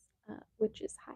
I am a witch who loves Jesus. I don't identify as a Christian witch, but I am a draconic high priestess. I've been practicing draconic witchcraft for 20 years, and my dragons within the like last year have told me to start studying the teachings of Jesus Christ again. And I'm just kind of like sharing what I've come to learn through that journey in this video. So I did a spell the other day, and I included God and Aphrodite because it was a love spell, and I burned the paper, but I had to put it out with water so it won't burn the house. Is the spell okay? Alien Noodle, let me offer you some wisdom. Um, I too, when I was very early in my practice, I started casting a circle and had um, various types of like different deities from different pantheons in the same circle. And whenever I did that, I noticed that I had a lot of issues with spells going wrong. And the more that I like kind of like sat with like the experience and tried to figure it out, I kind of came to the realization that when I do my work or my spells, especially when it comes to gods and goddesses, um, dragons are a little bit different. I don't get this vibe from dragons, but gods and goddesses specifically, um, you should work one on one with them, or as like a pantheon as a whole. And that's because focus is important, right? Like your focus with them is incredibly important. And, you know, the gods will like be able to have a more profound connection with you if you're solely focusing on them at one point in a time, if that makes sense. At least this has been true for my experience when I work with goddesses, because I do work with goddesses. But when I work with my goddesses, I don't work with my goddesses in tandem with God, like in the Abrahamic context that I was like raised with. I work with God in that sense, and I work with goddess in a different sense. And keeping the altar spaces and keeping the practices slightly different has enabled a harmony or a balance, if you will. Nobody, hello, double tap the screen like the stream, it's free. You guys are so sweet. That makes sense. Yeah, Alien Noodle, I had a few experiences like that that ended up in some fireworks, if you will. And those were kind of like the lessons. You got, gotcha warlock? What the heck does that mean? I did a spell. Oh yeah, yeah. I read that. I'm glad. How much is for a half an hour channeling session with you again? Adam, if you are interested in a channeling session, go ahead and message me on Instagram and I will let you know. Because it really just depends on like what you're looking for, but I'm more than happy to like work with people one on one if you're interested. I really work with more than one deity at a time, not including dragons. But when I do, it's one who have close relationships together. Yeah, that makes sense. Nightmare Fuel Studios. Have you worked with Prometheus? It sounds familiar, but no, I have not. She has. Oh yes, is that what he was asking about? Yes, I have a boyfriend. He's not a warlock though. He's completely different. He's not a witch at all. Um, but my boyfriend is truly another huge force that brought God back into my life because he has a very, very strong faith in God in the sense that God is love and unity. And I really subscribe to that. That perspective of God really healed me because he simply has faith in God and he thinks God is love and unity. So, what does that mean? He has faith in love and unity. And that is just the most simplest, most easy to digest explanation of God that I've ever received in my life. And especially coming from a man, it was very, like, I loved it. Very much necessary. Deities from the same pantheon tend to work well together. Thor works well with Hecate, and Freya and Lilith have a close relationship together. Oh, I didn't know that, Nightmare Fuel Studios. Um, but yeah, that's kind of like what I recommend. I mean, like, for example, I did one ritual when I had a set in Osiris. I lit a candle for Osiris, but that went wrong because I was raised with my faith in God, and like ultimately I was never supposed to leave God and I wasn't supposed to work with any other gods. And that's just the truth of my practice, right? Like that's not for everybody else, that's just for me. Um, how much is for a half an hour channeling session with you again? Like I said, Adam, it really just depends on what you're looking for. So if you would like to basically like reach out to me on Instagram and let me know like what is kind of like the reason for wanting a channeling session, um, let me know. But if it's like general, like we'll just see like like what questions you have. That's kind of like what matters. Um, because I try to work with each individual person based on like their needs and their budgets and stuff to make sure it maximizes the experience for you, Adam. So I hope that helps. I'm gonna start my bedtime routine. Have to pop back in soon. Okay, hope to pop back in soon. Yes, I hope you can too. I want powers too. Why do you want powers? Do you want powers to be cool or do you want powers to help protect what's precious on the world, my friend? I've been trying to look into the connection between Freya and Lilith. I know a lot of practitioners who say they have a close relationship, and in my experience, they have a close relationship as well. I'm definitely gonna have to look into that too because I've been very much called to work with Lilith recently, just because my dragon guardians. So maybe there is some dragon fairy energy in there because in my experience, Freya has really come across as a very like fairy queen type of energy, like a fairy queen goddess, and Lilith is very much like dragon demon goddess. So there might be something interesting in there if you dive deep enough. Nightmare Fuel Studios.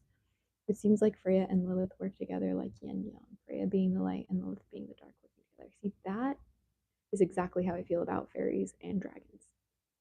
So that checks for my brain. I want powers to help the world. Well, if you are interested, Alien Noodle, in getting powers to help the world, I definitely recommend trying the guided meditation I did previously today. We did a Meeting Your Dragon Guardian ASMR guided meditation, excuse me. And that is basically something that Monte helped me out with, just a really quick, like 30-minute meditation for you to connect with the Dragon Guardian. So I really recommend it. And I will also be making regular videos again soon. My first official YouTube video is almost ready. I unfortunately had to go back. Fun fact, guys. I've been having, like I said, this whole it's funny because this whole discussion about Jesus, um, and like witches like loving Jesus too, like really was prompted just from a lot of bullshit I'm dealing with in my lifetime. And like personal life, right? Like I'm having a lot of like drama in my personal life, like just with like the state of the political world and yada yada yada. Anyway, the type of work that I do has a lot of like Jesus is king people. And with the state of politics and just God and stuff like that, it's getting a little spooky sometimes and it feels a little oppressive. And I've just been feeling like less and less like room to speak my truth about dragons in friendships that I used to not feel that way. And so I've kind of had to like cut some people out and like, like remind myself that like just because like certain people who love Jesus in a certain way like don't listen to me doesn't mean that my love for Jesus like isn't valid, like doesn't mean my experience with Jesus isn't valid, doesn't mean that people who don't believe in Jesus like they're going to hell, like none of that fucking matters. Like that's not my place. Like especially as somebody who loves Jesus, especially as somebody who loves you know like honestly someone who loves Christianity, who loves Islam, who loves Judaism, who just loves religion in general and people's like faith and just a higher power that they can't see has always fascinated me my whole life. And astral travel, by the way, is only dangerous if you are afraid to do it.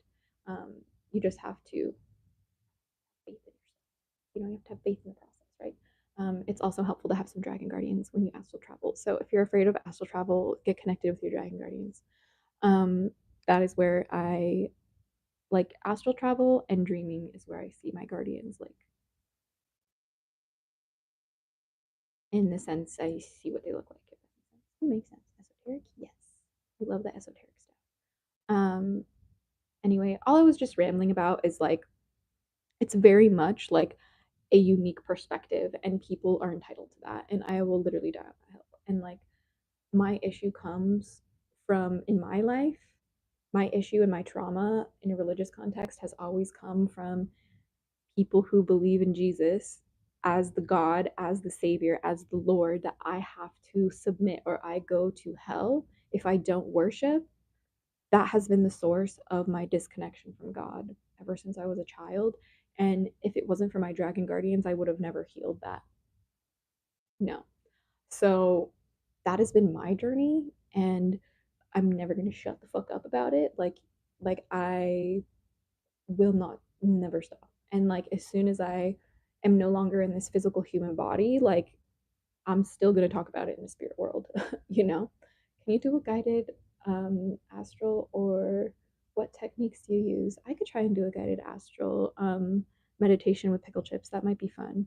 Um, but the techniques that I use is literally if I want to astral travel, I simply just take naps in the middle of the day, like at 2 or 3 p.m. I try to take like 90-minute nap, and that is how I practice my astral projection. Um, and it is mostly not successful. Yeah. I have been successful very few times with astral travel, but the times that I am successful, they are very profound and unforgettable, if that makes sense. If you will. But I just, I've reached this point in my practice where my dragons tell me that like part of my healing now is to talk about my experience and to not let people silence me and to find my people, the hatchlings, who resonate, and the only responsibility I have to take seriously in this lifetime now is to seriously show up as myself and never waver in that. And honestly, what a privilege, honor, and a blessing that is. And I hope that, and by radically committing to that and radically committing to the path of the dragon, that I can help make this world a better place. And I don't care who's going to call my dragons demons. I don't care who's going to call my dragons jinn. I don't care who says what I do is demonic. I don't care. I'm not evil. I know that. I have seen evil and I have recovered from evil. And I'm living proof that magic is real. Every single time I show up on this channel, it's proof that dragons are real. It's proof that magic is real. You want to know why? Because I've almost died so many times, you don't even know. I haven't even shared that with you guys yet. And it is the dragons that reminded me it wasn't my time to go yet. It's my dragons who kept me. It's my dragons who said, up, get up, keep going again, again, again. You know, it's really a brutal path and not one for everybody to walk, which is why I say the path of the dragon is a left-handed path, and I don't want anyone to get that fucking twisted. If you want something that's easy to follow, go subscribe to organized religion. That's easy to follow. You got books, you got churches, you got, temples or mosques or whatever to go and figure that out.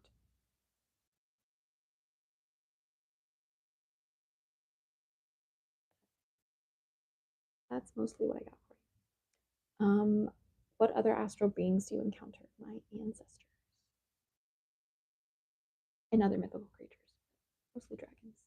And I think that's because when I astral project with dragons, no one in the astral is really gonna bother my dragons and me.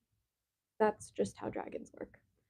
Like I will always say that dragons are the ultimate power move.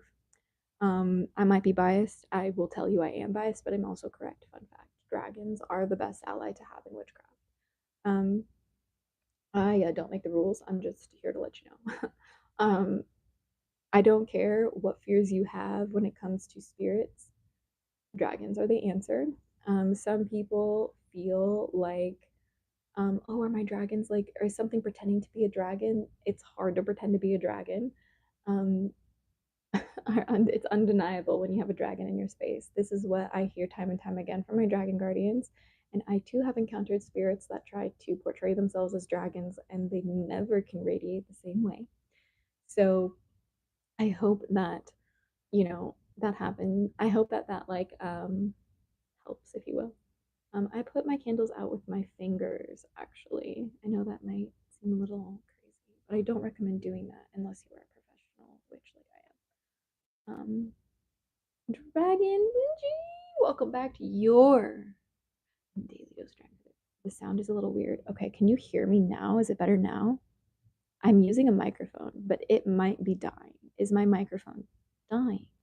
Please let me know, chat. This is my first like official live stream with this microphone. A little bit. Okay.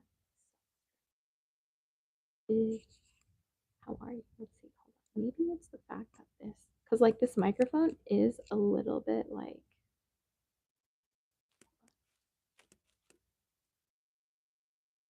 I'm sorry, okay? Like if the audio's not good, we will send the microphones back, honestly. Or I'll figure out a better way how to use them. But um, the light still says it's green, so let's see. The back one I think still says it too. How am I? I'm a little stressed now that it seems like my microphone might not be working. No, the back is still green, so I don't know. But anyway, yes, we are just chilling, talking about how, witches love witches love God too. It's witches love Jesus. Hmm. The mic makes you sound like you're in a box. I don't know if that makes sense, but it's the best way to describe it. Like a booth, like a vocal booth, maybe, like an isolated space. That's kind of the idea, if you will. Um, Mics come with an alternate mic cover because, like, here, does the audio sound different now? Because it certainly should. There's like no. Hold on. I'm really sorry. I'm not used to this. This is my first time using it. Now it's just awkward. Okay. Now I just feel a little silly, but I'm really sorry if this sounds bad. Hopefully, me cleaning it helps. Yes. My mic is clipped on to a wand because witchy. Yeah. Literally a crystal. Maybe that's why it doesn't sound good. It sounds a little better now. That made me really happy. Nightmare, I can finally rest. I can finally chill. And I'll try to not move the mic around so much. Um, anyway, all I was saying is like some people are gonna come with such like an intention to like bring a negative perspective to religion. We had a couple people here earlier with that. I think you may need to put the mic closer to you like this, my friends. Yeah, it's a learning process, right? Like when I was testing the mic a little bit before I went live on my like phone, the closer that I had the mic to like my actual like face, it was like clipping the audio a little bit. So it just depends. Like I'm these microphones are honestly intended for like being clipped onto my shirt and like me interviewing people on the street. Like that's essentially the idea. Or like for podcasting from your phone is like how they were marketed. But I wanted to try them out for live streaming since I use my phone to live stream. So we'll see. We will see. There was a lot of bass before. Interesting. Well, I hope it's better now. You know, you give dark energy, but light energy as well, which is really cool. Thank you, Alien Noodle. That's actually a really huge compliment because my practice is about bringing all of myself into balance, both dark and light. And I try to bring that shit to the table. And honestly, it really scares a lot of people. Mhm. How do you know if the jinn is Muslim or evil? He tells you to prostrate to me, or he says to slaughter any animal to me, means that he is evil and wants to bring you into fire with him. Interesting. That is a very good tip. Thank you for that. Because that's how I know my dragons aren't jinns. They would never ask me to do anything like that. You know what I mean? So that's wild. That's wild to me. Um, I like that. That does sound better. Awesome. Thank you, Vex. Um, Also, my dragon guardians tell me some dragons believe in God and some don't. Very similar, which is why I think that a lot of people would consider them a jinn. Zero, what exactly is a jinn? Okay, so this is in the context of Islam. When I started studying the Quran in Islam, this is when I learned about jinn. So, jinn in the context of like what's it called, like Hollywood media, are portrayed as like a genie in a bottle, right? And essentially, the Quran says that humans are made out of mud and jinn are made out of smoke and fire, like in the sense of that. And we are both um, the only creation that are like bound to follow Islam. Um, to my personal understanding, there are quite a few different types of jinn, and some are passed down through your family. There's also a personal jinn that is a direct counterpart to you. It'll be the one trying to bring you down or into the fire, I think, as our friend mentioned earlier. Humans are made of clay, dust, yeah, Adam. Essentially speaking, this is just from like the Islamic perspective and my understanding of jinn. And jinn are required to submit to the will of Allah as well, but not all of them do. And not all of them like humans, and that's why some of them want to trick us. But some jinn are Muslim, um, and they will encourage you to be Muslim, right? Is the fire metaphorical? Is it like a demon for shadow work? Interesting. You know, the more that I learn about like, I guess like hell and heaven concepts, the more that I understand it as metaphorical, because in the metaphorical context, if you're listening to the will of a jinn, if you're following the will of a jinn, and you're being like led into the fire by a jinn, if you will, like all you're doing is creating suffering for yourself and others in your life, even if the only suffering you have is not following, Allah in that context, or not following your true calling. You know what I mean? How do you get rid of shadow people? Honestly, Alien Noodle, I don't really know what else to say than closely work with dragons. I know that other practitioners will definitely offer you probably a practice that you can do, but I literally don't experience shadow people anymore because of the amount of faith that I have in my dragon guardians being there and protecting me and making sure that nothing can enter my space. So I don't really know what else to offer, I guess. You could do protection spells. Maybe do the lesser banishing ritual of the pentagram. Actually, alien noodle, that sounds like a better idea. If you're not like intimately working with dragons the way that I do.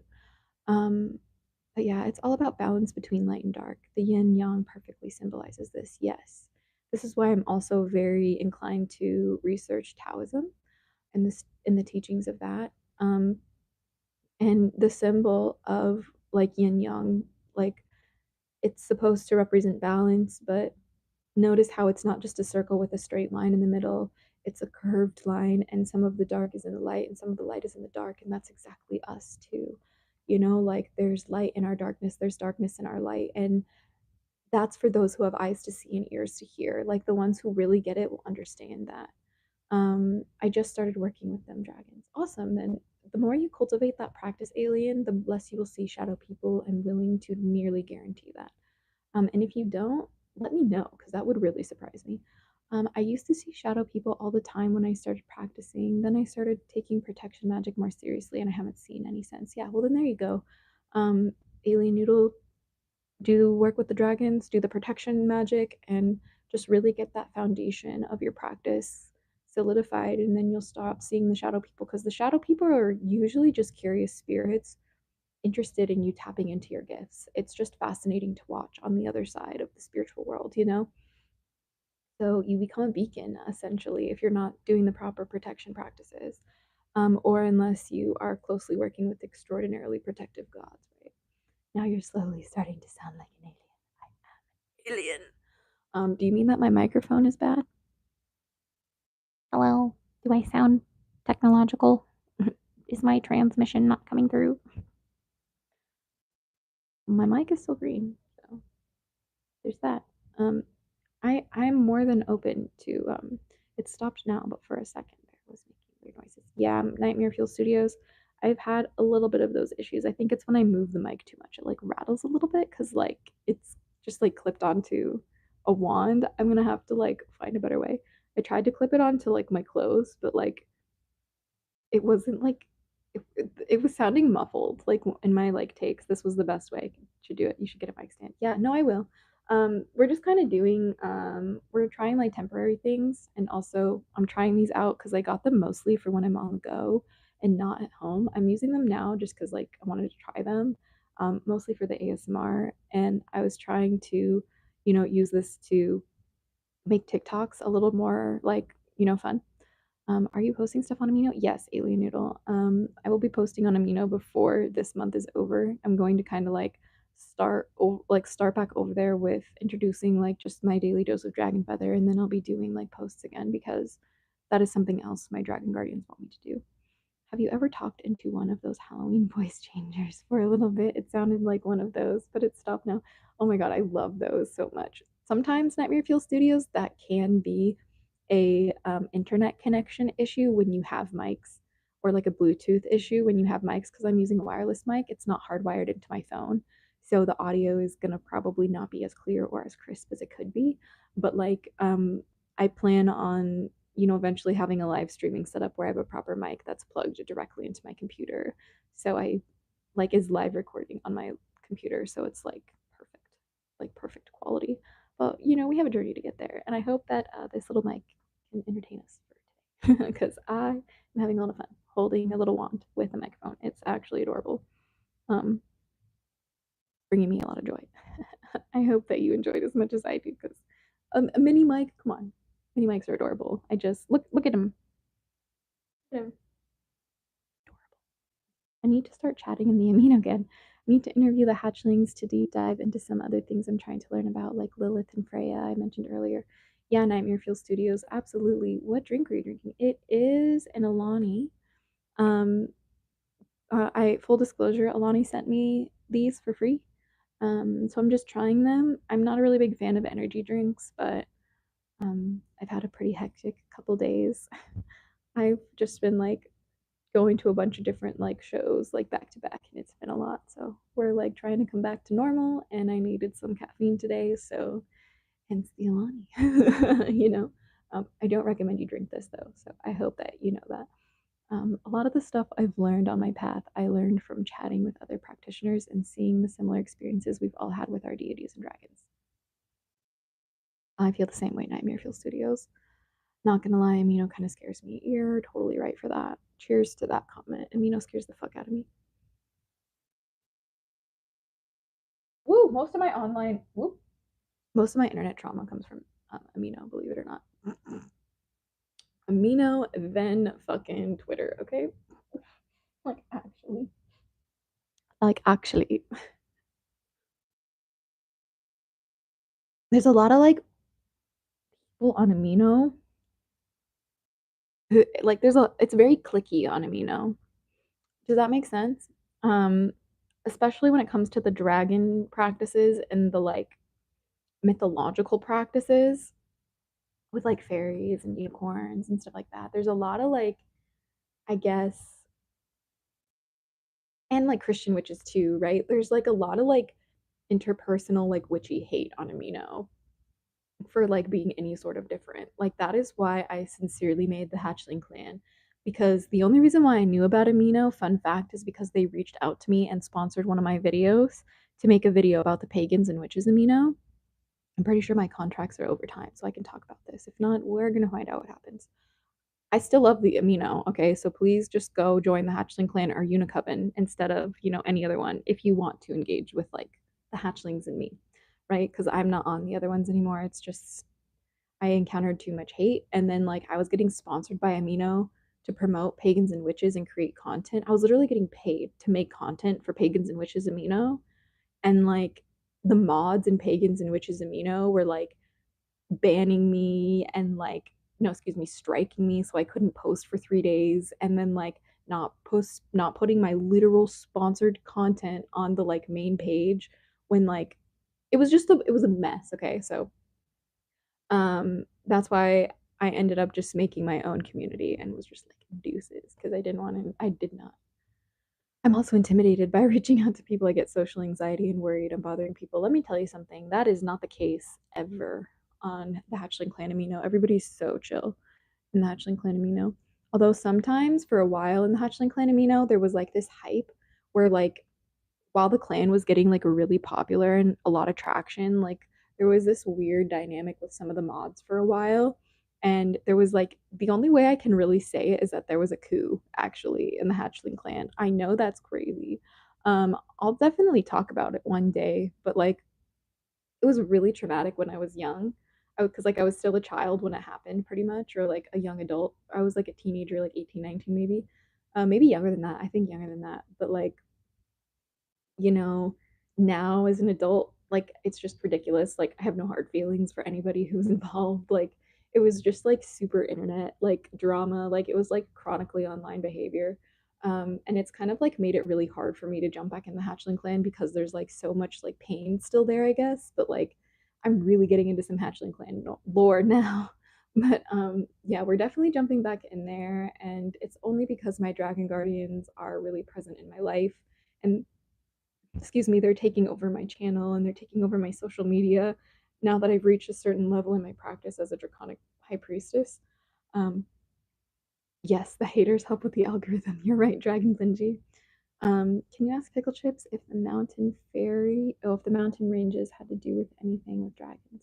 Adam, I would love to ask, but I'm not currently in a channeling session with Pickle Chips, so I would only get kind of like radio silence, but we will definitely touch back with another pickle chips stream soon. I found out about it when 2020 shifting started happening. Interesting. Um, yeah, dude, I learned a lot in 2020. Um, I in 2020 I had both never been further from my dragon guardians and closer to my dragon guardians. Mystery Forest, welcome back to your daily dose of Dragon Feather. Christy, hey, hi, hello, welcome back to your daily dose of Dragon Feather. We're just talking about how witches love Jesus, and I'm just like, I've shared a little bit about like how Jesus' teachings influenced my practice and how my dragons were the one who told me to study Jesus again. I wouldn't literally give a shit about Jesus if it wasn't for my dragon saying, this is important, you look at this. And through that practice, I learned about the hidden divine feminine within Christianity and within Jesus Christ's gospel. That's how I discovered the prophet Mary Magdalene, and also how I discovered Ashera, the Mother of God, and Sophia, or what some would argue, the Holy Spirit. I would love to try again. Me too. Ethan Hollinger, me too. You guys are really inspiring me, actually. So after this video, I'm going to go ahead and type up a really wonderful little post for Amino. I'm not sure if it'll be about today's topic or if it'll just be about like the general consensus of the daily dose of Dragon Feather, but I'll probably just do like an overview, an in-depth explanation of the daily dose of Dragon Feather, and then in the future, in future videos, I'll start including the link to the communities in the description of all the videos again. So we can kind of like really start doing that. I will say I'm very busy in my life these days, and so I'm not sure how much like attention I can give the amino. But what I will say is I'm open to rebirthing the amino, and I'm open to recreating the way that the mods are able to kind of take charge in the amino. I have a little trauma from what happened in the past. Like I said, there was some like a bit of a coup in the Hatchling clan amino. I digress, but I think we should try again. Hi Azura, I remember talking to you about being trans and loving God. Oh hey Aunt, I remember you too. I'm super glad you were able to pop in this stream. I hope that you resonate. When you get the chance, look into Mexican Catholicism. It's extremely pagan and witchy. Lots of fascinating stuff. My best friend is Mexican Catholic, and I learn from him all the time. Yes, I actually have studied a little bit of that. And when I started looking into like, because I use the saint candles when I can't get my hands on certain like spell candles sometimes. And that was like my first real exposure to that. And now, like, that was kind of like what led me into learning about Santeria and what helped me learn about the deity Santa Muerte, which is another deity that I wouldn't say I work with her, but whenever she comes up, I'm just always gonna honor her. And I have been encouraged by Santa Muerte as well to study the pain of indigenous people, because Santa Muerte was very much born out of a need to defend the oppressed from their oppressors, a way to take their power back, which is how a lot of our magic is born. If not all of it, I would argue, but a lot of it, and a lot of it nonetheless. How does being trans work in the spiritual world? That I would not be able to answer. I am not trans. I use saint candles. Oh, but what I will say is that I study indigenous teachings, and they have what is called two spirit people, which are people who are essentially either trans or um, like non binary or like gender fluid, if that makes sense. And they are revered as very important, powerful spiritual teachers. They have very ancient spiritual wisdom that must be carefully listened to. But that's all I really know about being trans in the spirit world, Alien Noodle. I hope that helps. Um, I use saint candles all the time. I love those. I made saint candles for pagan deities and the elemental dragons. Yeah, me too, Nightmare Fuel Studios. I love them so much. I love them so, so, so, so, so much. Well, I have gender dysphoria, which isn't a choice. So I don't really know how to explain it. Yeah, that makes sense. And I don't really know how to explain that either. Is it like the energy more feminine or masculine? Interesting. I'm not sure I know how to answer that. Oh my gosh, this is so fascinating. I definitely have a masculine energy as a trans man. That makes sense. And I'm just curious. What I really loved learning about is the fact of gender, I guess, in the sense of like being born with the anatomy of a man or being born with the anatomy of a woman, if you will. It's really all about hormones, and it's about like a balance of those hormones. And some people, like when you study their brains, like their brains are literally like more masculine because of the amount of testosterone in their production, right? Like, and that's why like I literally have no time for transphobia or no time for like homophobia or like anything that has to do with gender, because like it's just not that serious, man. Like if you really want to talk about it, it's all a spectrum. And people who are really truly hardcore heterosexual, like is very rare. Like, people do not want to talk about how most heterosexual men, aren't fully heterosexual. Like, most people don't want to talk about that, like, because being a man is about what you're not. Being a man is about not being gay.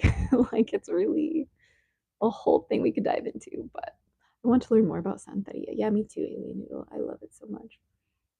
It really is all about hormones. I've always been more masculine. Yeah, and that's like something that I'm like a huge advocate for. When people are like, being trans is an abomination, especially with how much religion I study, you know what I mean? And there's so much like awful things about that in the like books that I study, right? But like what I've come to realize is that like facts don't care about your feelings or your religious texts. And the facts state that scientifically it's all about hormones. And it's all about the hormones in the development of the womb. It's all about the hormones when you go through puberty. It's all about the hormones going through your body. And if they're in balance, you're expressing yourself with certain sexual characteristics or certain secondary sexual characteristics or not.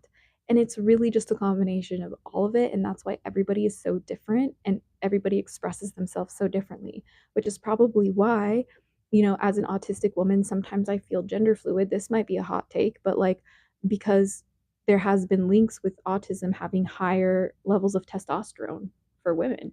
But that's really dangerous for my brain as a woman. Like, when I have too much testosterone in my body as a woman, that raises my risk for things like breast cancer and things like cervical cancer, things like premature menopause. Like, all of it is hormones. It's fascinating, truly fascinating. So, trans people are hella welcome here. I also make pagan chaplets for pagan deities. That's so cute. Chaplets use number magic and can be made for any deity or purpose. I love that so much. I've never made one, but that's really fascinating. Zura, do you know anything about chakra blockages? I don't really call them chakra blockages, but like I consider them stagnant energy or like energy centers, right? Um, it's like, okay, um, like I would work with the energy center of my womb, for example, or the energy center of my intestines, for example, or the energy center of my stomach or diaphragm, for example, or the energy center of my heart, for example, or the energy center of my voice, my larynx, for example, the energy center of my brain or my eyes, for example. And the chakras are very much associated with that. But I honestly should probably just brush up on my knowledge of um, just teaching, like chakra teachings, because I think it's good to know. Um, I feel gender fluid as well, and I also have autism. I identify with both genders. Yes, Nightmare Fuel Studios. I very much do as well, and I'm not very open about that, mostly because I don't really feel like it matters. Um, it's just not I don't know, maybe that's a privileged take. I'm not too sure about that one, but um I sometimes just want to be a guy. And like like sometimes I just like show up as a guy. It's very weird. And I like feel very estranged from my femininity. And then there's other times where I feel like so feminine I can't even comprehend what it means to be masculine. Like and most days it's just a blend of the two, right? Which is why I would probably identify as gender fluid more than anything. Which is why when I'm around like I'm honestly like able to kind of cosplay as a heterosexual um like cisgendered woman because like I have a boyfriend and I'm a white woman and I'm like have pretty privilege and I present in a way that's very faithful, not only in like God, but just like monogamy, which believe it or not would just make people associate me with like purity culture. It happens a lot. It's very strange. Um and mostly since I've been like dressing, sometimes I'll dress a little bit more modest. It just depends on the events that I go to. I dress now for the type of attention I want to attract instead of just what I want to wear, which is very interesting and changes my experience quite a bit. Just in my day-to-day life, but again, it's not something that I advertise because of the discrimination. You know what I mean? Even when I talk about it with my boyfriend, like, you know, it's something that it's not something that I really discuss so much because, like, I guess I don't necessarily experience gender dysphoria, in the sense that, like, I know like some of my trans friends do. Like, sometimes I just want to, like, I'll dress more masculine and it feels more comfortable. It feels more like myself for that day. But like most of the time, like, woman pronouns, she, her, like, and sometimes when I'm gender fluid, I like they, them, but it's just very rare, like, but that's my point. Like, it's a spectrum and everybody's entitled to their experience of that, like, just like religion, right? Like, everybody's entitled to their experience of gender expression, just like everybody's entitled to their experience of religious expression or lack thereof. You know what I mean? Same with the gender or lack thereof. Like, there's people who don't identify with a gender and they're like genderless, and they like are cool with that. Everybody's different, you know? Um, thought it was always because we don't understand social rules and we don't confirm PDA. And society applies these social rules to gender too, so it makes sense that we don't resonate. Yeah, Dragon, I really just don't understand the gender roles. Ugh, it makes me want to vomit. Even when I was a baby, I was mistaken. Yeah, same aunt. Before I was born, my mom was just so insistent that I was a boy. And then when I was little, like, if I was dressed in certain things, like, they would think I was a boy too. Um, my mom even had a boy name for me, but I'm not going to tell you because it's really embarrassing. Um, do witches also have some rules to follow, like Christians have 10 commandments? No, witches are very different that way. Some witches will follow certain things, some witches won't. Some witches have morals, some witches don't. But I could argue that Christians are the same way. Most Christians don't follow the 10 commandments. I will be the first to know that. I really relate to what you said about fluctuating through genders. Yeah. Yeah, Dragon, it's really probably more common than people allow themselves to acknowledge because of how oppressive the gender binary is in our current society or social structure. Usually witches follow their own morals, but everyone is different, and some practices do have like a pre-written set of morals rules. Yes, absolutely, Violet Mays. That is a great response.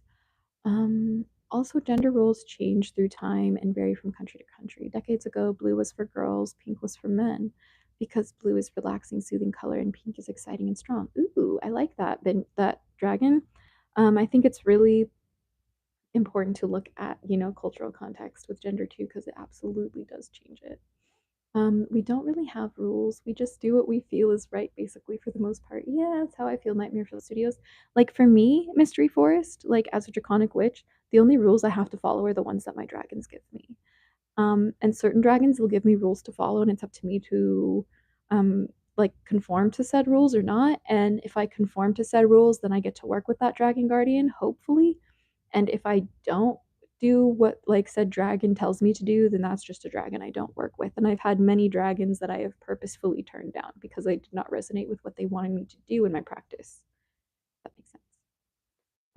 I would be more than happy to make a video about that one day. All I there we go. Okay, there we go. Sorry, that was a little awkward.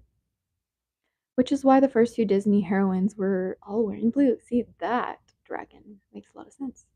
How do you feel energy and identify it's good or bad? And that comes with building self trust and building a good relationship with yourself. So you're not going to be good at that unless you have a good relationship with yourself. And the way you develop your relationship with yourself is by building trust with yourself. The way you build trust with yourself is holding yourself accountable. You say you're going to do something with yourself, you're going to follow through with that. If I say I'm going to shower today, I'm going to follow through with that, because if I don't, I'm actually going to lose trust and faith within myself. But if I follow through, even on the most tiny basics of promises to myself, that's what's going to yield trust in myself. And over time, you're going to build that relationship either in a way that you care for yourself, like what rituals do you have to care for yourself? Do you have a nighttime routine? Do you have a skincare routine? Do you like taking baths? Do you like going on walks? Like, these, believe it or not, are the fundamentals, the foundation in which you have to identify what energies are good or bad, because it all comes down to the faith you have in your senses and being able to interpret your sensing of reality. Does that make sense? It's a very difficult process, which is why I say this is not a practice for everybody. And it should not be taken lightly, if that makes sense. Gender roles have always made me mad. Yep, same. Maybe it's because I've always, since I was a kid, wanted to have a masculine role in society, but it was denied for me because I was born female.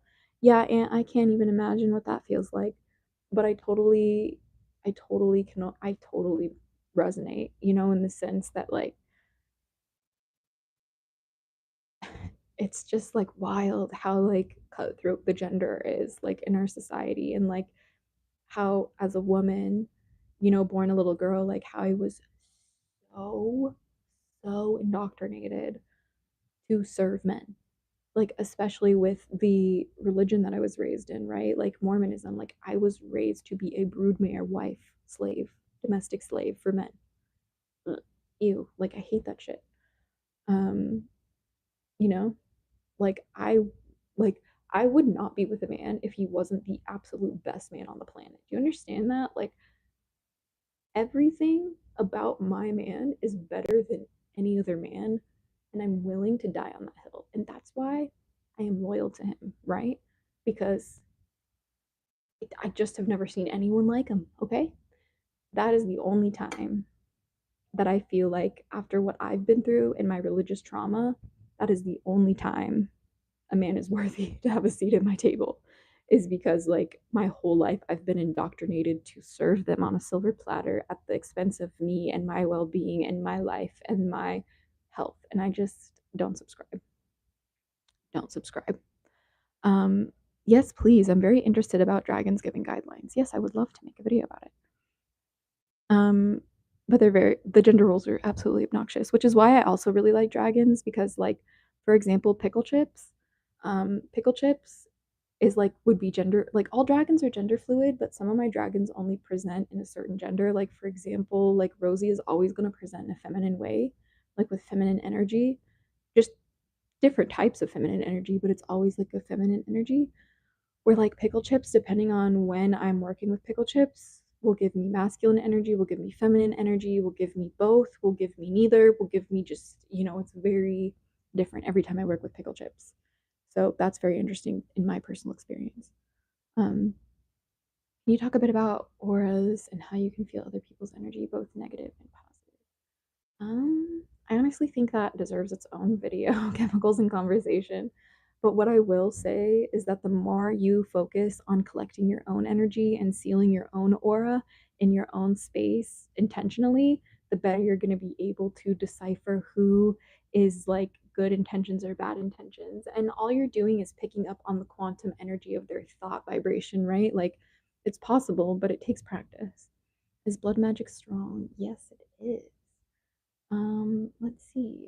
I have been making myself journal, even if it's a vice or a little note every day, to get my feelings out, even if I don't say anything quote unquote important. Yeah, no, same. Rebel child, that is um, a huge requirement with my work with the dragons. They want me to journal every single day, and if I miss a day, to pick it up as soon as I can again. Oh yeah, my mom was raised Mormon too. It traumatized her. Yeah, and I totally feel that. I don't want to get my endowments done in Mormonism. Yeah, no, you don't, alien noodle. No, you don't. Oh, that reminds me. I've been trying to make a nighttime ritual based on my moon sign because of one of your vids, but I can't figure out what the fuck to do for an earth sign, Virgo, because I'm mostly by air. I struggle. Do you have any tips possibly? Yeah, I recommend that for your nighttime routine, you should go talk to a tree every night. I know that seems really out there maybe for some people, but like if you don't have like a tree that's immediately near you, I know that if you go outside, you'll be able to find some sort of plant life because we live on planet Earth. And if you even just find a little leaf on the ground, doesn't even have to be connected to the fucking like earth, like it could be a rock, it could be anything, but just doing something to connect with the element of earth before bed, maybe meditating with crystals. Like it seems like for where your intuition's trying to go, you're seeking grounding. You need grounding desperately, especially with how chaotic fire and air is in a chart. I talk to trees a lot. Okay, good. Then that might be something to really tap into for like your nighttime routine. Um, where I used to live, I had a very strong nighttime routine with trees, and I miss it. So honestly, should probably bring that shit back. I thought it was neat that dragons are gender fluid and I identify as dragonkin. Dragon. I do too. What the heck? Thank you for like making me look at that for a second because same, same. Have any dragons approached you and taught you any rare magic? A dragon has taught me a very rare form of magic that's basically a combination of sigil magic and runic blind rune magic. Yes, Nightmare Fuel Studios. All of the dragons I work with specialize in a rare type of magic, and most of them do not want me to talk to you about the magic they specialize in. The exceptions being Pickle Chips and Monte.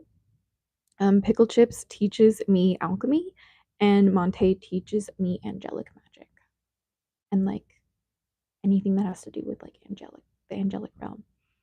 So those are the only two that.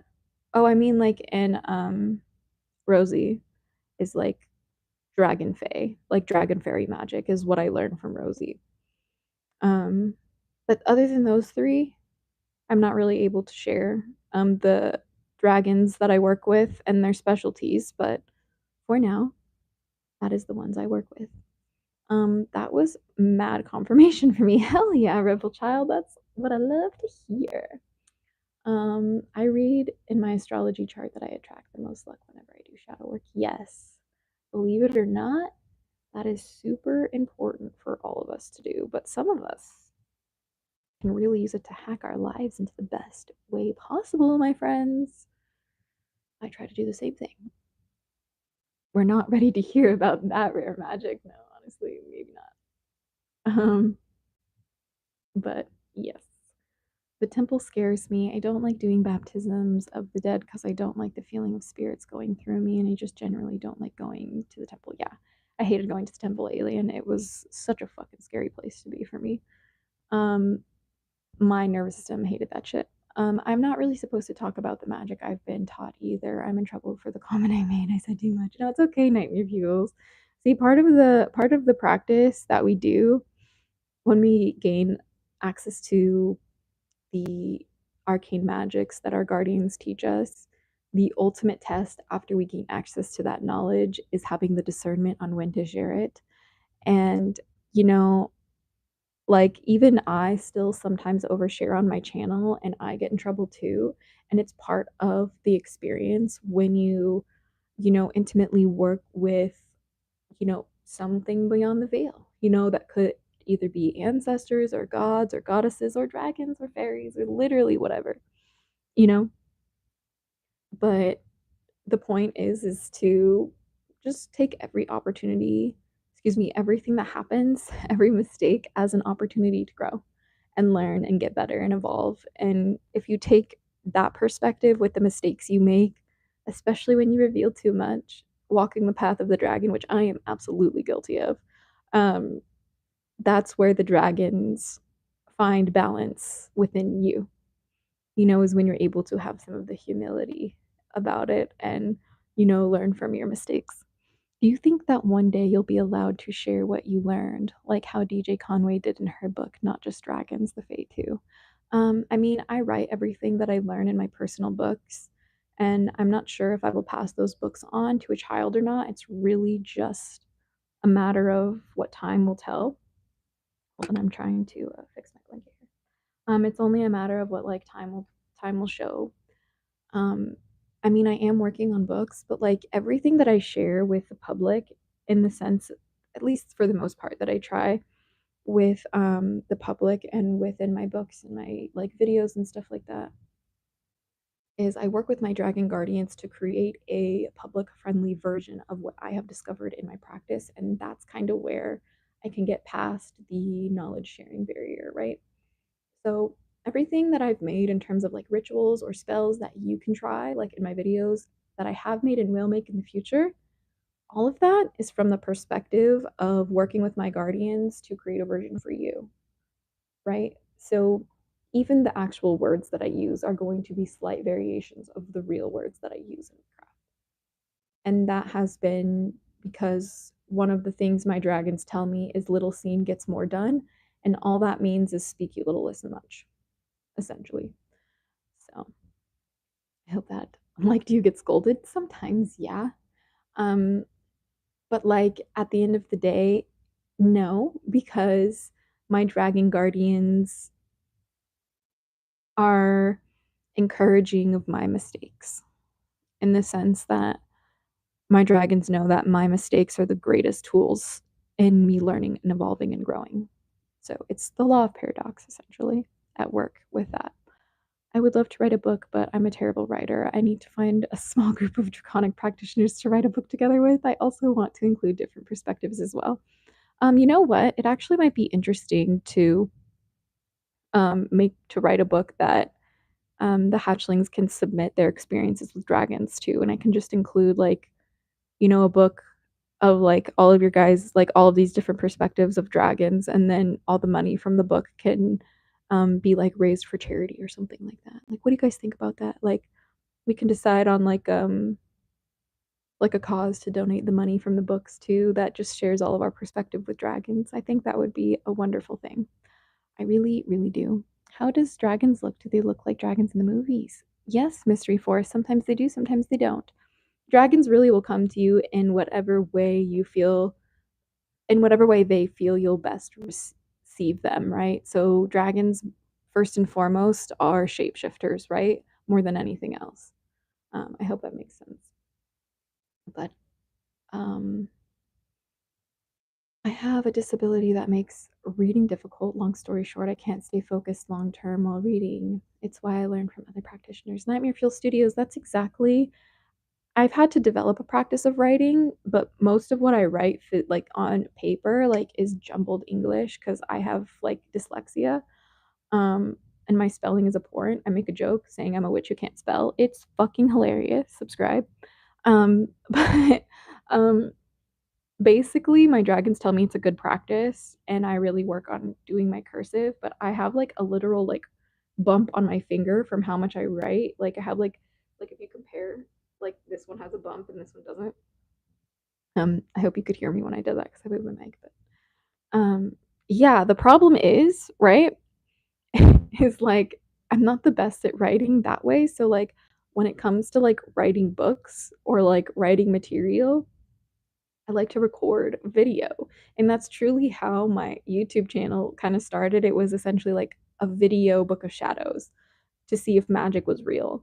And different things that I tried to see if they worked or not. That was truly the essence of why I have a channel these days, and how it all started, the lore of the Zero Dragon Feather, if you will. But the best part is that like now that I have the perspective that I do, I'm able to just kind of like play around with the knowledge that I have, and that wouldn't have happened if I didn't like do my best to read and do my best to write and do my best to create and keep like a dream journal and keep like writing messages and doing automatic writing. And that's a way I've been able to get a little bit better with writing Nightmare Fuel Studios is through automatic writing with my guardians and goddesses. But it's not for everybody. I'm one of those people who can read an entire chapter of a book and immediately not be able to tell you anything I just read. Yes, Nightmare Fuel Studios, that is a sign of neurospiciness. I have the same issue. I don't take anything in. That's why I need to read out loud. I love reading out loud. I mean, same here with dyslexia. Yeah, honestly. I think the hatchlings submitted their stories for a collective book is an amazing idea. My dragons keep telling me we need a dragon magic book from multiple different perspectives. Nightmare Fuel Studios, I hear the same thing from my dragon guardians because um my issue that I've run into with my dragons is like it's different for every practitioner. You know, when anyone asks me like, "Oh, how do I work with dragons?" and like the fucking truth is like it's different for every practitioner, right? Like everybody connects with dragons and works and walks the path of a dragon differently for as many different dragon guardians as there are human being incarnations. Like that is the point, you know? And because of that, like that's why I feel like the more books that I read about draconic witchcraft, the less I feel like I know about draconic witchcraft.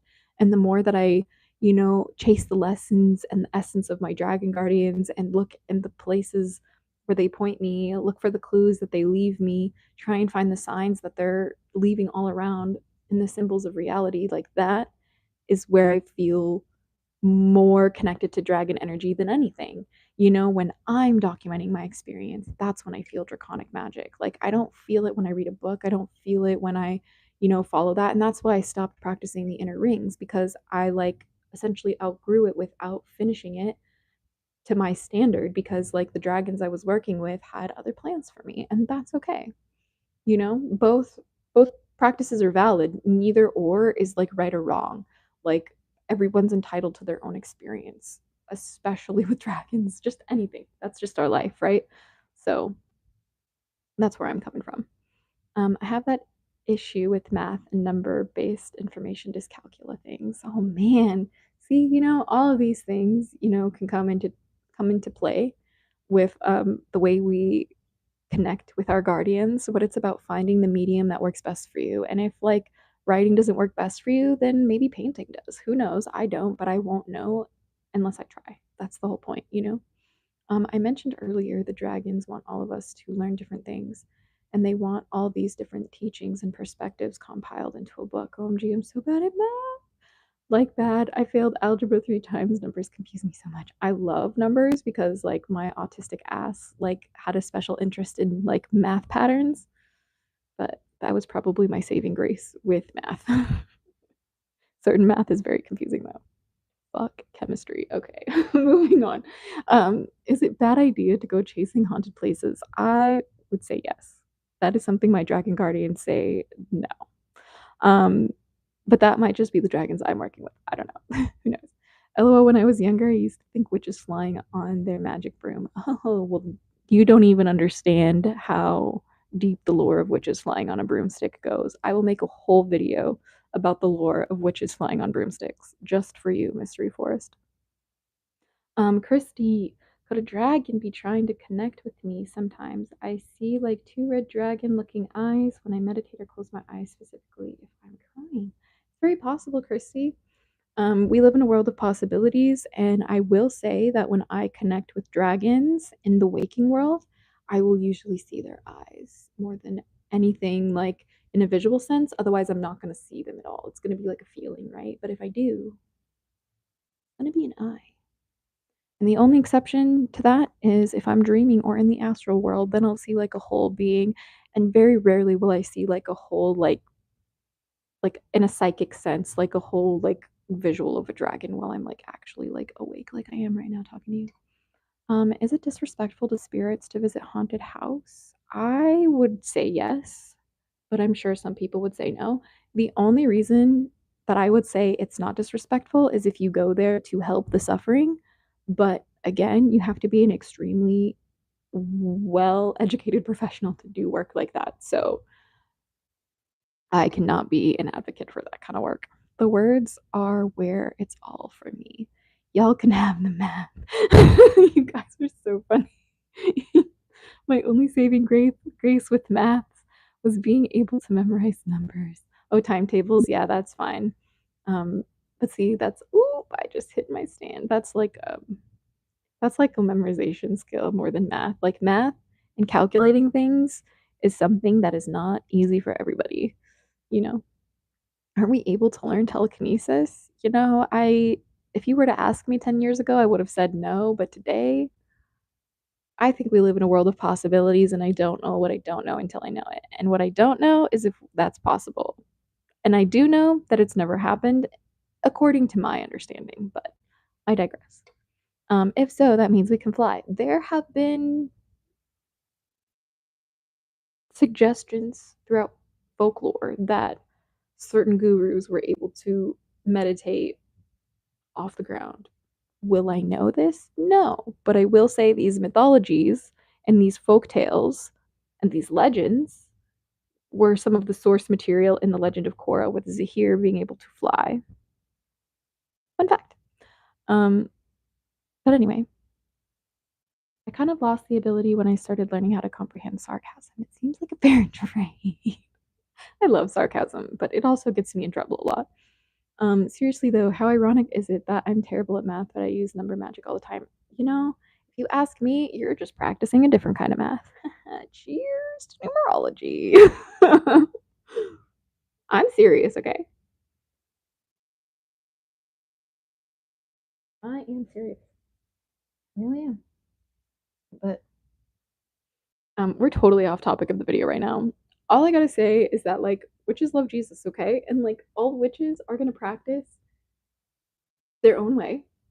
And all witches who love Jesus are going to practice with Jesus in their own way. And at the end of the day, Jesus and God have many faces, and their light reaches far and wide. And you wouldn't be so surprised where God's light touches that you previously thought was impossible. And I did not realize how late it was. I do have to go take care of my kitten and, like, make dinner and stuff. But I did want to let everybody know, please, that Jesus is not a rigid figure, okay? Jesus has become quite an enigma, and there's so many different versions of Jesus Christ and what it means to be a Christian and what it means to be Christ-like. All I'm going to offer you before we part is this: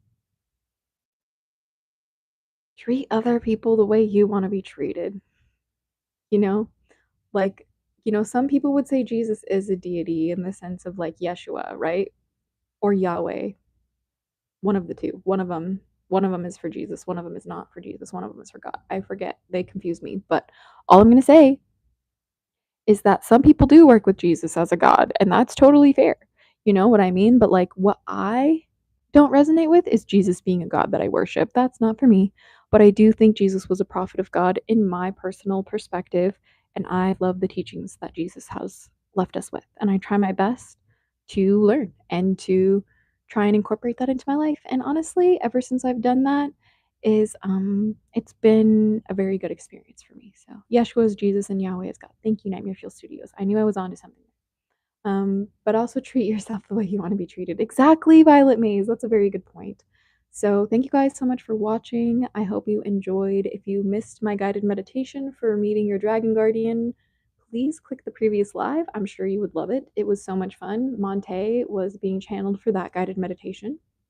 So if you're interested in some more dragons that I channel, you can go check that out. If not, I hope you have a wonderful day wherever you are. Thank you for tuning in today. I know I must say I'm a little surprised we had such a kind chat for the topic we were discussing today. I thought we were going to have so much bullshit in the comments, but we really didn't have that much. So you guys are amazing. I love you so much, and for choosing to spend some of your day with me today. But until next time, stay geeky, jiggy, and freaky little hatchlings. But till next time, blessed be it. Bye.